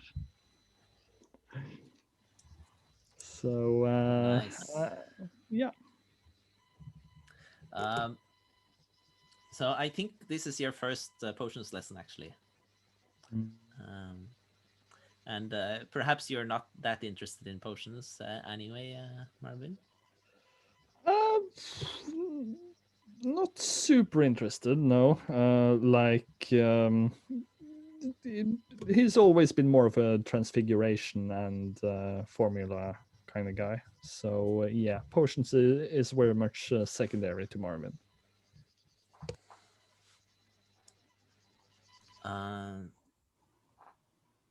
So this is Horace's lesson, and in Horace's in Slughorn's first lessons of the year, there's always something special. So as you've already taken your seat, obviously, perhaps you've been early. You can see that there are several cauldrons already brewing or already filled with potions, and there's one small cauldron that's on right there on Slughorn's desk, You're you're alone in the classroom right now, making your notes about or thinking about Animagi when Elliot comes in. So you either come in by yourself. You probably come in by yourself, right? Without Right. So you're also early to evade all the rest of the Gryffindors. Hmm. And you see Marvin sitting there alone among the cauldrons. Okay. So Elliot picks. He's just looking at how the chairs are arranged in the room, and he picks a strategic position in one of the sides, and then he waves at Marvin and says, "Would you mind sitting here?" And points at the this is a very good chair. And Marvin sort of blinks, and like his gaze locks onto Elliot with sort of this feverish desperation in it, and he's yes, of course. Okay, that's great. This chair here, very good chair, very good wood. I've checked it. It's great wood, great chair.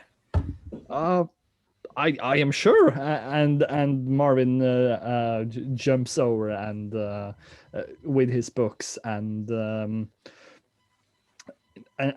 he sort of like before Elliot even gets much more of a word in, he's like, I don't mean to be a bother, but do you happen to know anything about Animagi? You mean these strange beast mage stuff, right? Yes. I'm trying to understand something because Lock.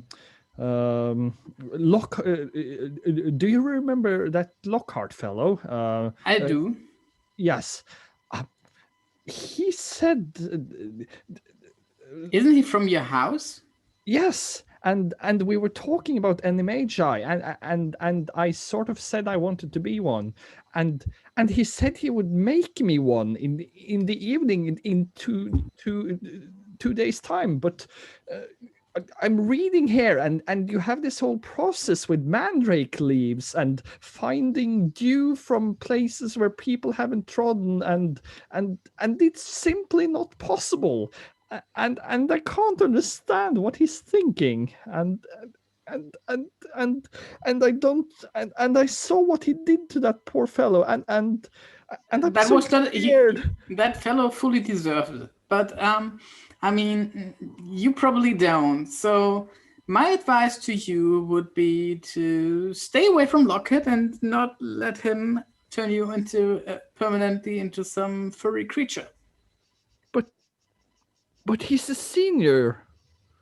Yeah, but he's also crazy. In his own way. Well, you may be right. Would you consider coming with me to this gathering, just to sort of act as a safety net, or carry me to Madame Pomfrey if I turn into a horrible furry beast?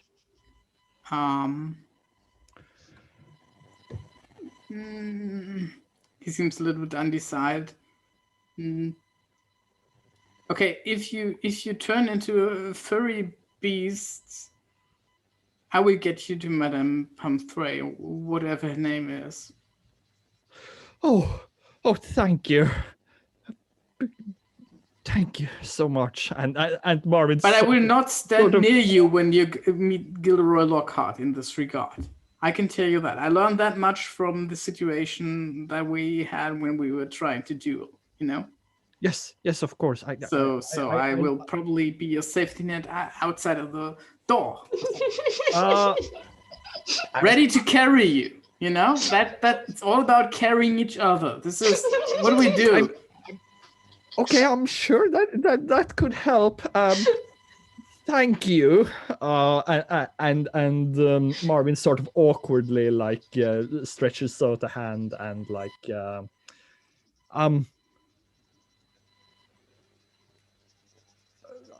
I would you consider being my friend?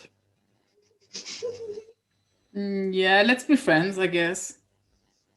And Marvelous. he's also giving you his hand, and he has a good grip Oh, for his size and apparent strength. So yeah. And Oh. okay, just make sure that when we have this class, you sit here, you know, and Oh, you have a lot of course. books. Let's put our books on this chair, and then he looks into the room. I think it will be. Yeah, that's great.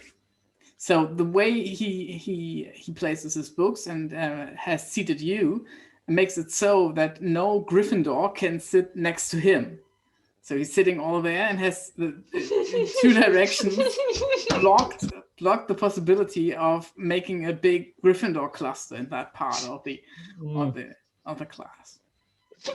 Marvin sort of looks at him puzzled, but he doesn't really understand what he's doing, so he just shrugs it off. And he starts excitedly telling Elliot about some details he learned about Animagi. And Elliot also mentioned that he had his fellow familiar Sourfang checked beforehand so that he's not spied on by some nefarious evil wizard that is dabbling in the dark arts, and he's just making sure that he's protected and that all his friends are protected in this way. And if you happen to become some furry animal and it's not possible to revert the process, I will consider adopting you as a second familiar. Well, that's very kind of you. I do hope if I turn into something furry that it will have wings. It would probably be an owl, I guess. That would be amazing. And now that I think about it, maybe that Sounds like Rupert it. guy that we know from the train, you know, he seems to be on the lookout for. So if everything, You mean Rupert? yeah. But Oh, yeah.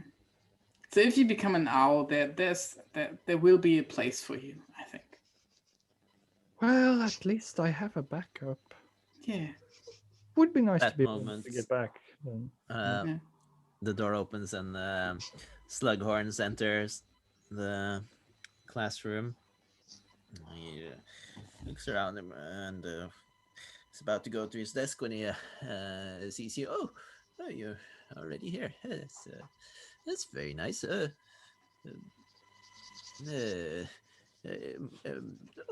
it's Mr. Nightingale is no, Mr. Magellanicus, is it? And looks at yes, that's correct, sir. looks at you, Elliot. Oh, it's you. Well,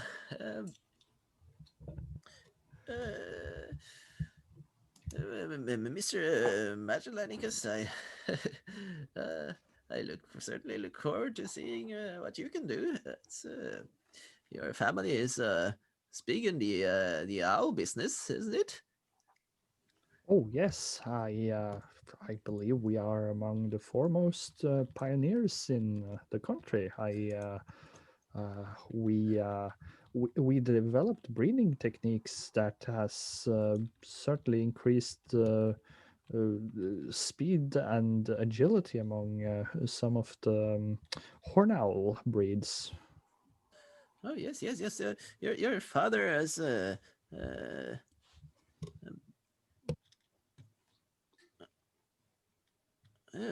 what's his name again? Tobias. Tobias. That's it. Tobias Magellanicus. Oh, yes, what a wonderful man. Marvelous student. I remember him. Well, I'm sure we can expect great things from you. And Thank you, sir. he casts another glance at you, Elliot, and looks a bit. Well, he looks almost a bit ill. And Elliot takes one of his books and lifts it, and it's a potions book. It doesn't have any demons on it. It shows him the potions book, and puts it down on the stack of books that is blocking one of the chairs. So, if you don't mind, I think we'll continue this this lesson.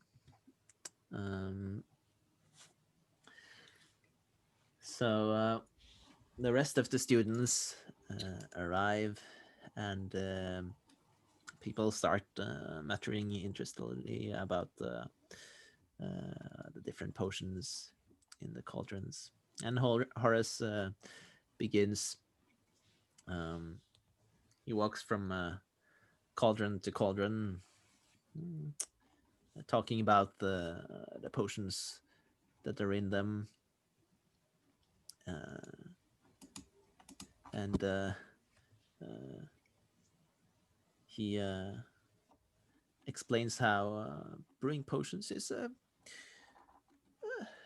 well, it's a subtle art. It's not for not for everyone. It requires a certain amount of patience and dare I say a certain talent. uh, but there's no doubt you can achieve great things with potions. Things, many things that you could not accomplish with a simple wave of the wand.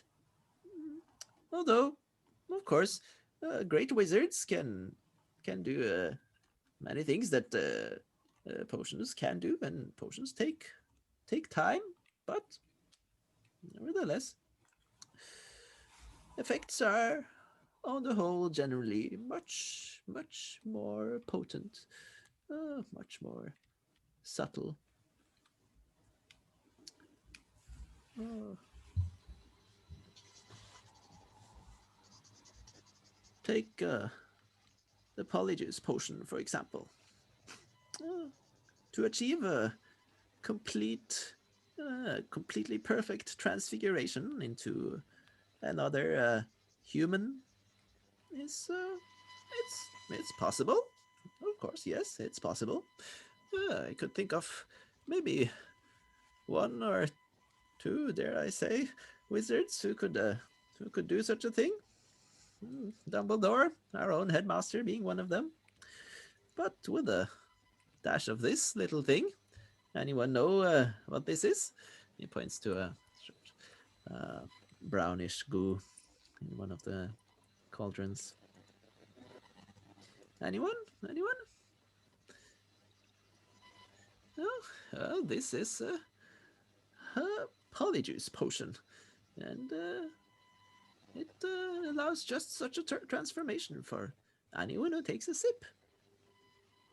That is just one of the wonders of potion making. Anyone who drinks this potion can do the transformation, which would otherwise require extreme talent and extreme precision. Yes? Yes, Marvin? Could the potion also transform you into an animal? Well, now, the polyjuice potion in particular is very specific. It's meant for human use only. That is not to say that it would have an effect if you tried to make it transform you into something else, but it would not be pleasant.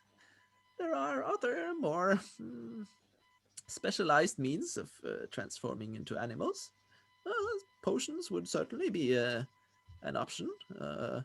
I know in historical times there have been there have been numerous examples of people who have transformed into eagles, for example.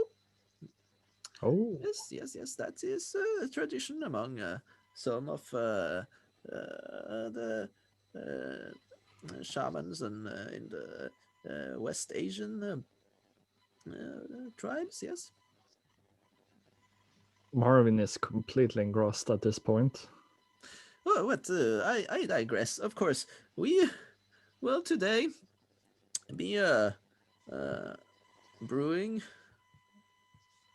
a potion as well, and the one who brews the best potion, oh, we'll brew a quite simple solution today. A little babbling beverage, and he points to a cauldron full of some slightly pinkish and very bubbly, almost transparent liquid. Um, and the one that brews the best potion will get a prize. And he pauses, and then is about to tell people to turn to their to open their books when a scrawny boy at the end of the row says, "Oh, sir, what's the price?" And Slughorn smiles as if he was just waiting for someone to ask this question. Well, funny you should ask. It's something quite special. It's a little potion. It's very, very rare. It's very hard to brew. I only know of one person aside from myself who can brew it. Um, it's this little thing here, and he points to the small cauldron on his desk, which is a sort of silvery liquid. It is a very special potion. This Luc Animata. It's otherwise known as the heart of the soul. Drink this potion, just a tiny sip, and you will be able to see inside your own heart. You will be able to discover who you really are. If you do want to know, that is. Maybe not everyone is brave enough for such an experience, but it can be very, very useful to know yourself. Now, let's turn to page 16 in your book and get to brewing.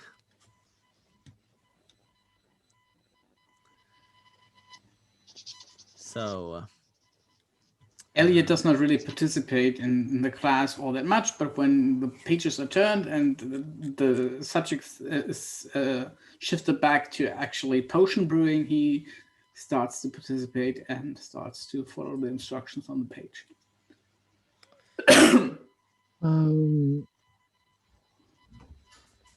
Marvin has this intuition that maybe if he impresses Slughorn, he might be able to gain some valuable insights from him. So even though he's not that interested in the current price or in potions, he concentrates, and there's a precision to potion making that lines up well with his mind.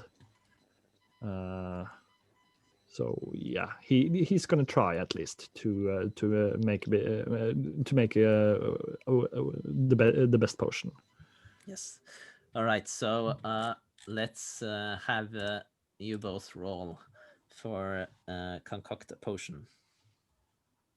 Which is That is when you mix brew or otherwise concoct a potion, roll plus magic. Mhm. Ooh. That's gonna be fun. So currently I have +1 but -2, so I'm rolling with -1. Okay. And I'm rolling the red ones. what? The red ones are for Gryffindor. Oh, sorry. I can roll the wait. You Where's have to the make your own blue ones. Oh, okay, fine. I'm gonna make a couple. Two color blue. There we go. So See, do I already got one more. do I take what was submitted or do I roll them? Roll them. Yeah. Yeah. Roll them instead. Oh, boy. Oh, okay. Excellent. Where did they go? I can't see them. I took them a bit down. I can take them up. So Uh, I as can't you scroll can that far see, down. it wasn't great.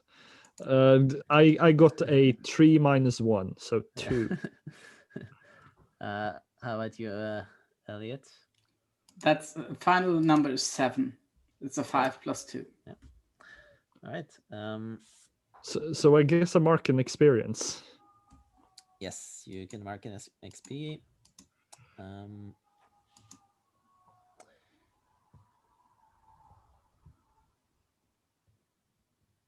Let's see.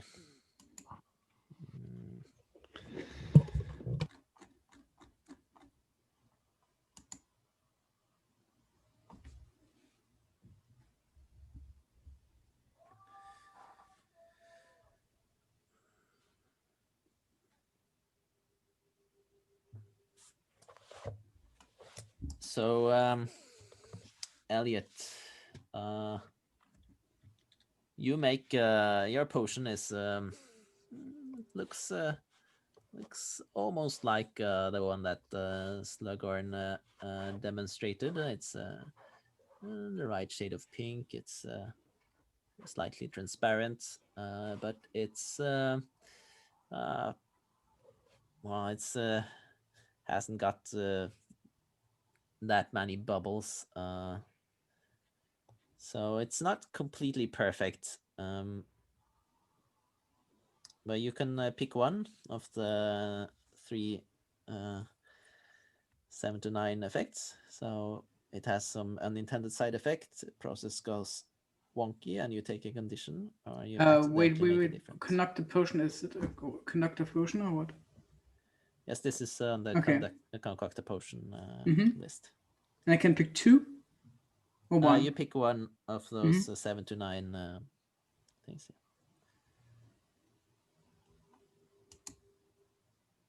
Okay, I think he accidentally made Yeah, he accidentally made a different potion. Yeah. Probably because he was really doing it without passion and just mechanically, and he mixed up some lines. Yeah.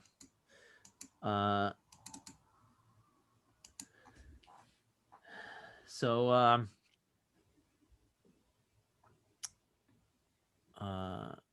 Marvin,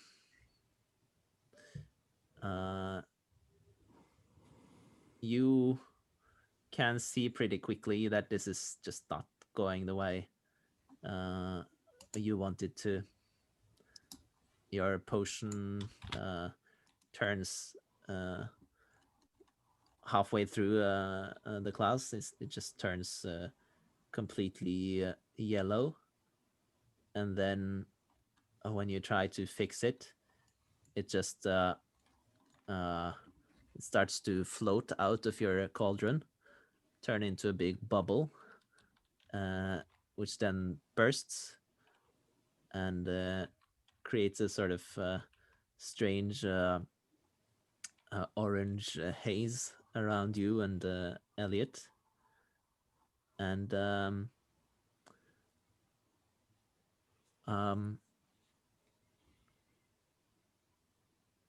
you both get a sudden or a growing urge to drink something, just to drink the first thing that you see, and it as the lesson continues, just grows stronger and stronger.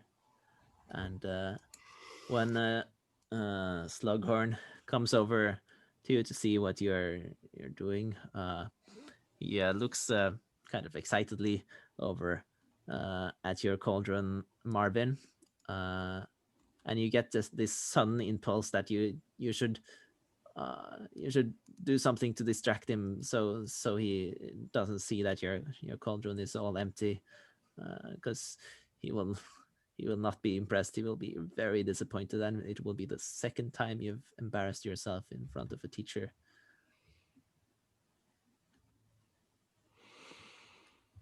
Mm-hmm. So Should what do you do?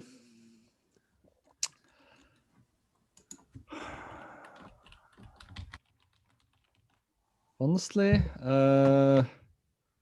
Marvin is very stressed right now. I think,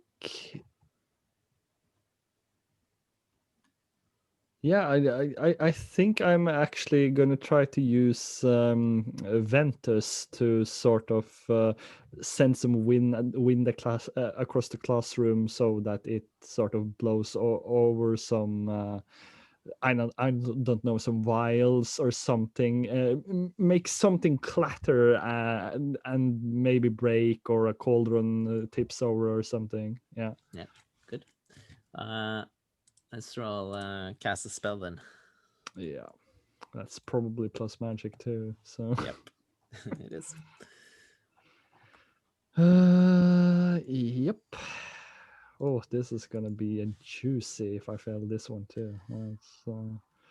This is what we call a moves snowball.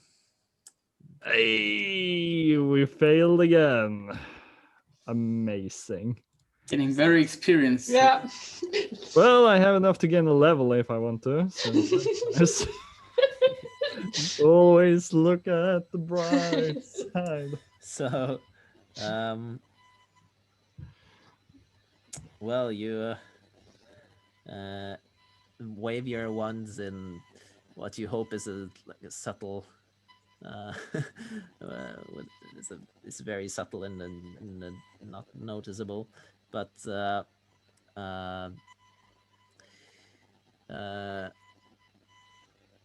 it's what happens is you create a great blast of force that knocks you backwards, knocks your cauldron over. Both you and the Elliot's cauldrons are knocked over, and you just fly into the wall.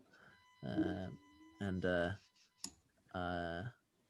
Horace, Slughorn, stands there quite perplexed, and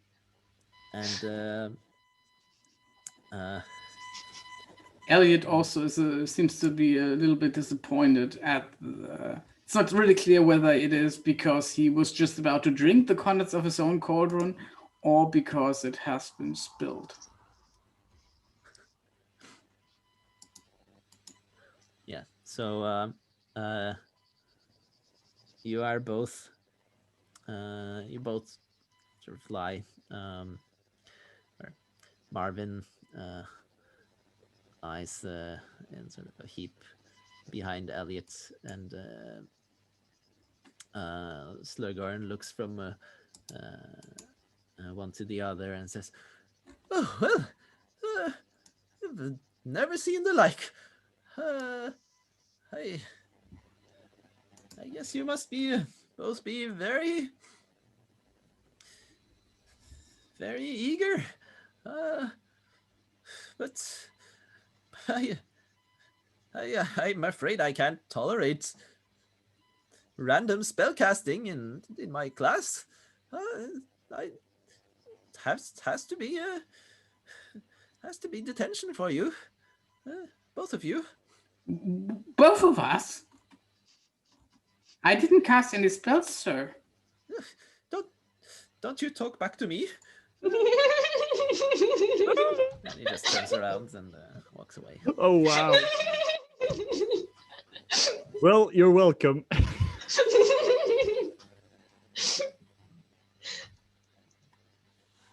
I see some danger for our friendship, Marvin. Marvin is currently groaning like in a heap by the wall. So so in case you were wondering, you managed to make a kind of opposite Veritaserum. So so you would have only been able to tell lies. oh Okay. Drunk your wow. potion, Elliot. Is Okay. there still something left, or Well, it's you could lick it's it off the floor, but Oh, yeah, okay.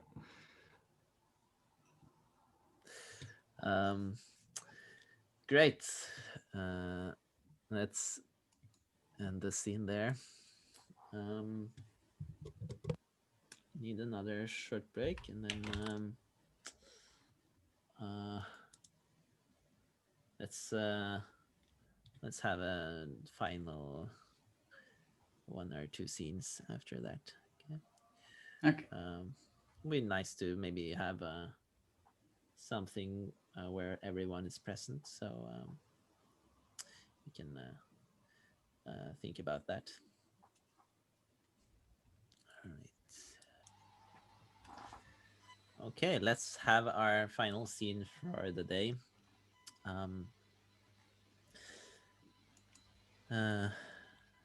Does anyone have a request for a thought about where we should have a scene with all of you?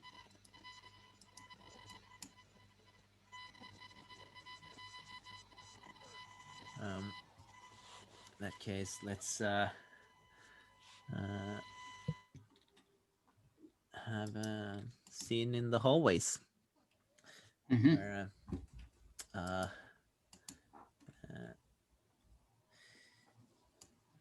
you're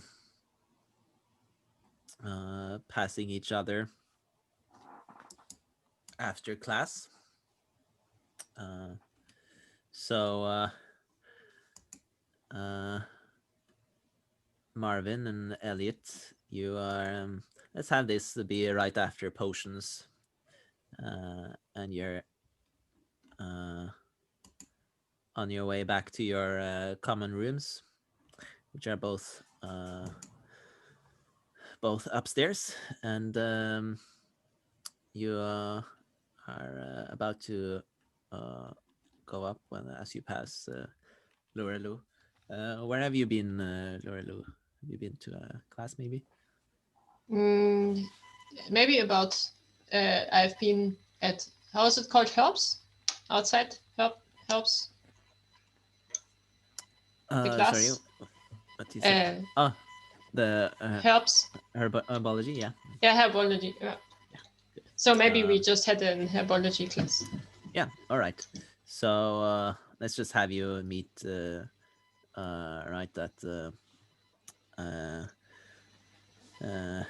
the entry hall. Hey Marvin, how is it going? Oh my dear, you look awful. What happened?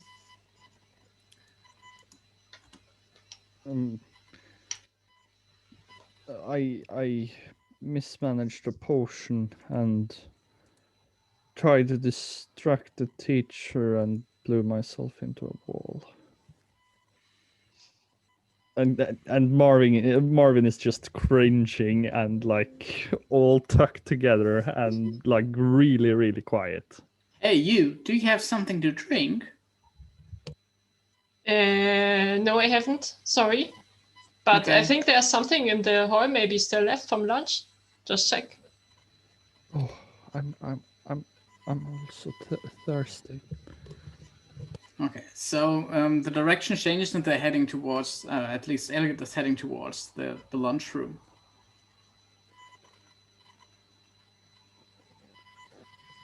I think And, Marvin follows. Yeah.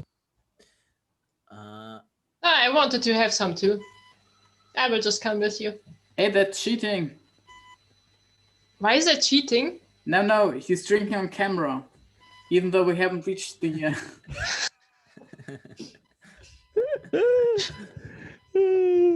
I am very sorry. I'll try to minus 10 points for regurgitate it. Ravenclaw. Okay. Says the one who has no picture. No. So you go to the well, it's just a great hall again for some lunch. Well, the thing is there's no lunch right now. You're too late, and you two don't know the way to the kitchens. Oh, they removed it. I'm sorry. But I'm sure we can get something at the kitchen.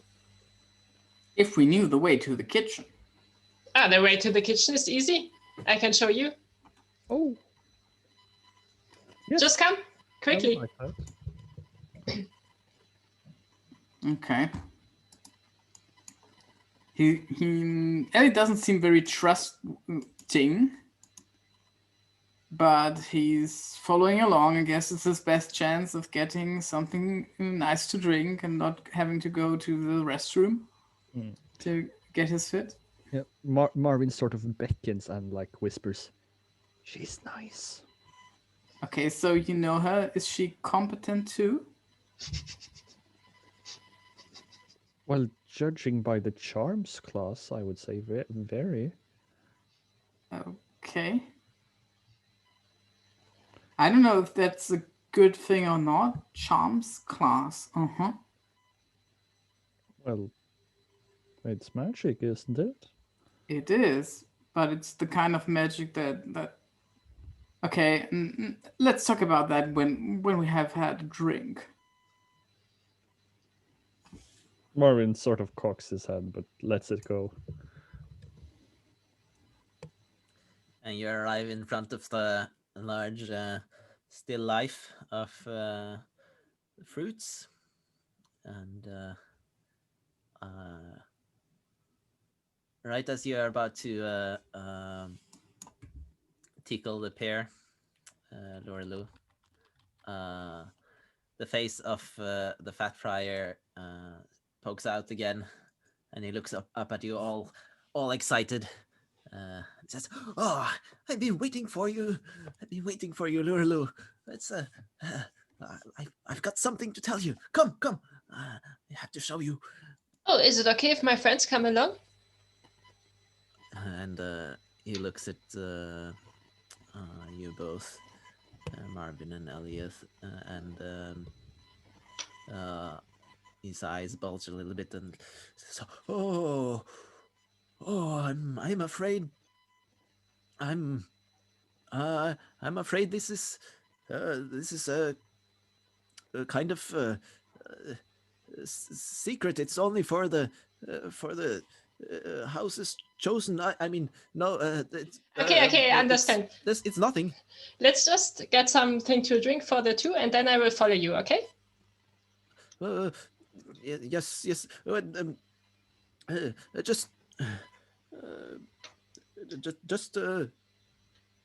Just don't tell anyone. You're not. They're not supposed to know. And All right. floats up into the ceiling. I will wait for you here. I'll be back. So let's tickle the pier. And the painting swings open, and you are greeted with the most wonderful smells of cooking. There's a very busy kitchen full of house elves, and they're all busy preparing food for the dinner, for tonight's dinner. Hey ho, it's me. Just wanted to ask if I can get something to drink for my friends. They are super thirsty. Hello, Mistress Lourelou. Of course. And it's good of you to bring bring more guests, of course. They're thirsty. Yes, yes. Do you want lemonade or Oh, that would be perhaps a cup wonderful. of tea? Lemonade for me. I'm Marvin. Hello, Master Marvin. What's your name?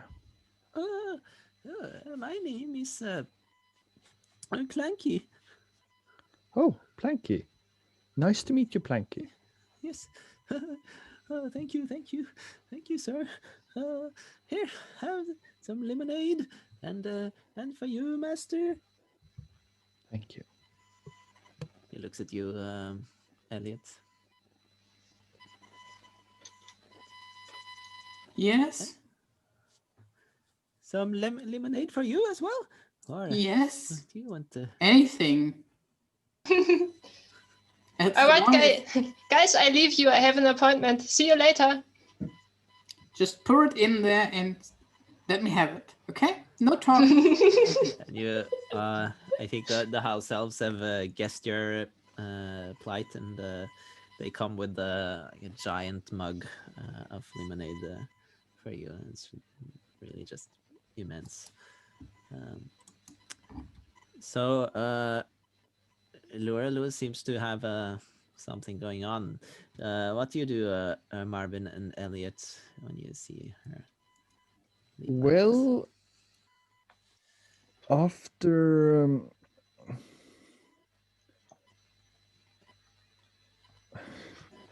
Marvin has had quite a day, and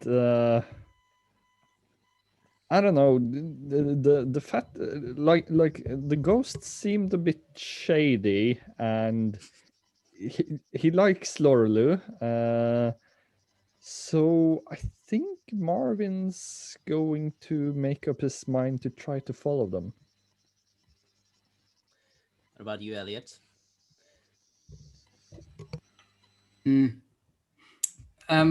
After drinking a lot of lemonade, he probably took in a lot of sugar as well, and so he's pretty much willing to do something, to spend his energy on something, and I guess running around Hogwarts seems to be kind of the activity that is matching that desire. So he follows along. All right. So Lourelou, as soon as you get out of the kitchen, you find the Fat Friar, Borgiatus, is flying, sticking with its head out of the roof. You need to be very careful not to have others see him, and he starts leading you down the corridor to the Hufflepuff common room, and well, he stops there for a second and looks around to see if anyone is following. And let's have you roll a hide and sneak for us, Marvin. Ooh. Okay. That's plus cunning. Okay. Next chance to get an experience point. God, yeah. You can say that. Let's see here. Oh man. 4.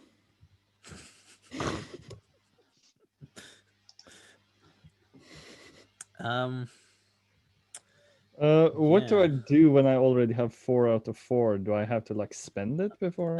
Yeah, spend it and just make another one. You know what? Remember that you can use luck, right? To take oh, it yeah. if you want to. You know what? Fuck it. After this day, yeah, I'm gonna try one round of luck, and if it's all bad, then Yeah, you just automatically get a 10 if you spend the luck. Oh, okay, okay. Yeah, I'll go for that So because this is interesting. So yeah, I'm gonna go for that. so you slip back right as the ghost turns around to look, and then you're able to lurk uh, at the corner, um, at the turn, uh, as the fat friar uh, turns his uh, turns toward the wall that is opposite the barrels, the barrels full of vinegar that you would have to tap to get into the Hufflepuff common room, and he points to a small stone, or it's a regular brick in the wall. There's when you look closely, there's a small engraving of a badger, and uh, he points to it and says, "Place your hand on the badger, and then you must say, 'I am a true Hufflepuff.'" All right. I am a true Hufflepuff. And as you do so, uh, your hand grows warm, and the brick slides in, and there's a small compartment in there. A small, dark compartment. And there's something in there. And Borgiatus looks at you very expectantly and says, "Oh, yes. Take Okay. it. I go in. What's the? I didn't get the word. It's a chamber. It's just a small, like about this big, where the brick was. Ah, okay. Small compartment where there's it's dark, so you can't really see, but it's big enough for you to put your hand in. And let's feel inside with the hand. Inside, you feel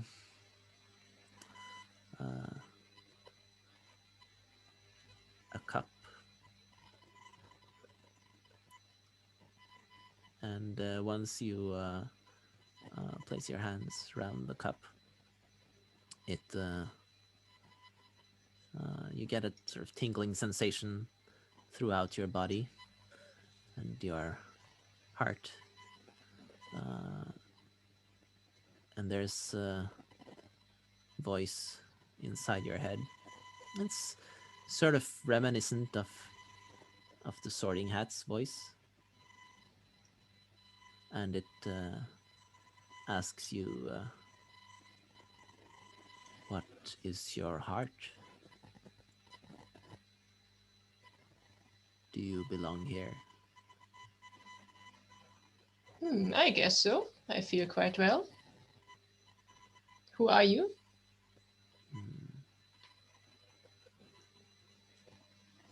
I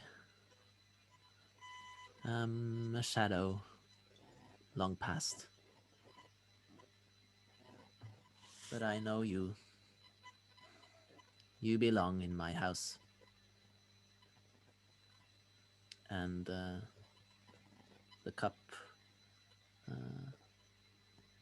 is in your hand. It it feels like it belongs there. Feels like it belongs with you. Wow. Are you still there? There's nothing. Okay, It, then yeah. look at the cup and look at Borgiatus. I don't know what to say. Was it you all the time?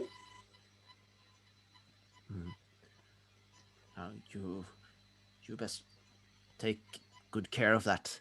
It's very important. Well, you'll know. You'll know more later, when it's time. I will. Take care. Thanks a lot. Just remember, it's a secret. You can't tell anyone. Okay. You can't tell anyone except the other champions. Champions. And Borgiatus smiles and winks at you, and then he flies away. Wait, Borgiatus, wait. What champions? And let's have a reaction shot of Marvin and Elliot as you observe this.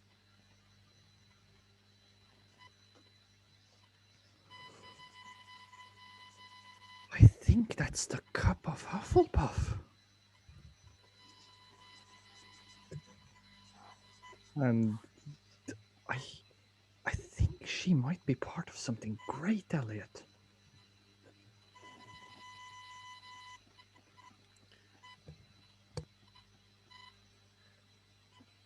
Torben, do you want to have a last comment? You're muted, Tom. Oh, I muted myself. Okay.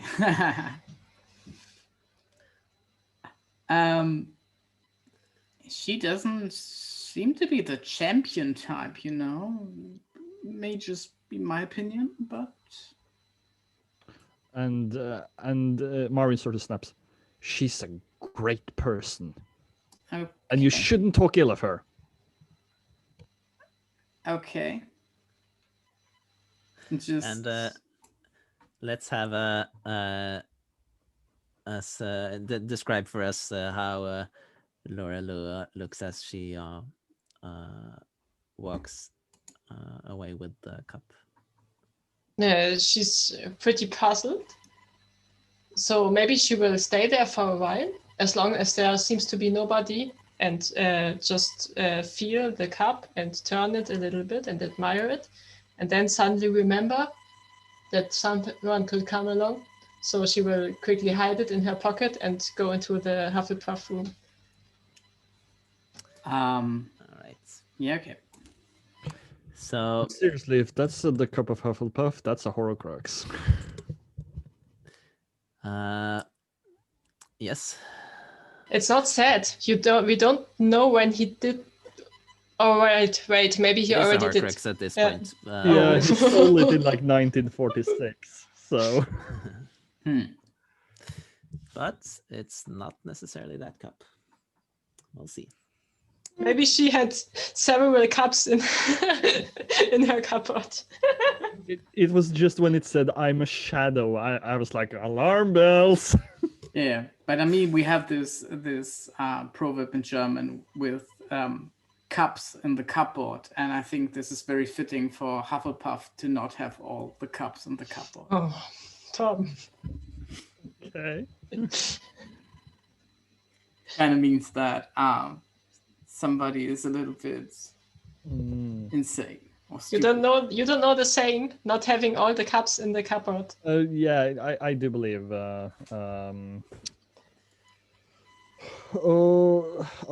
What's?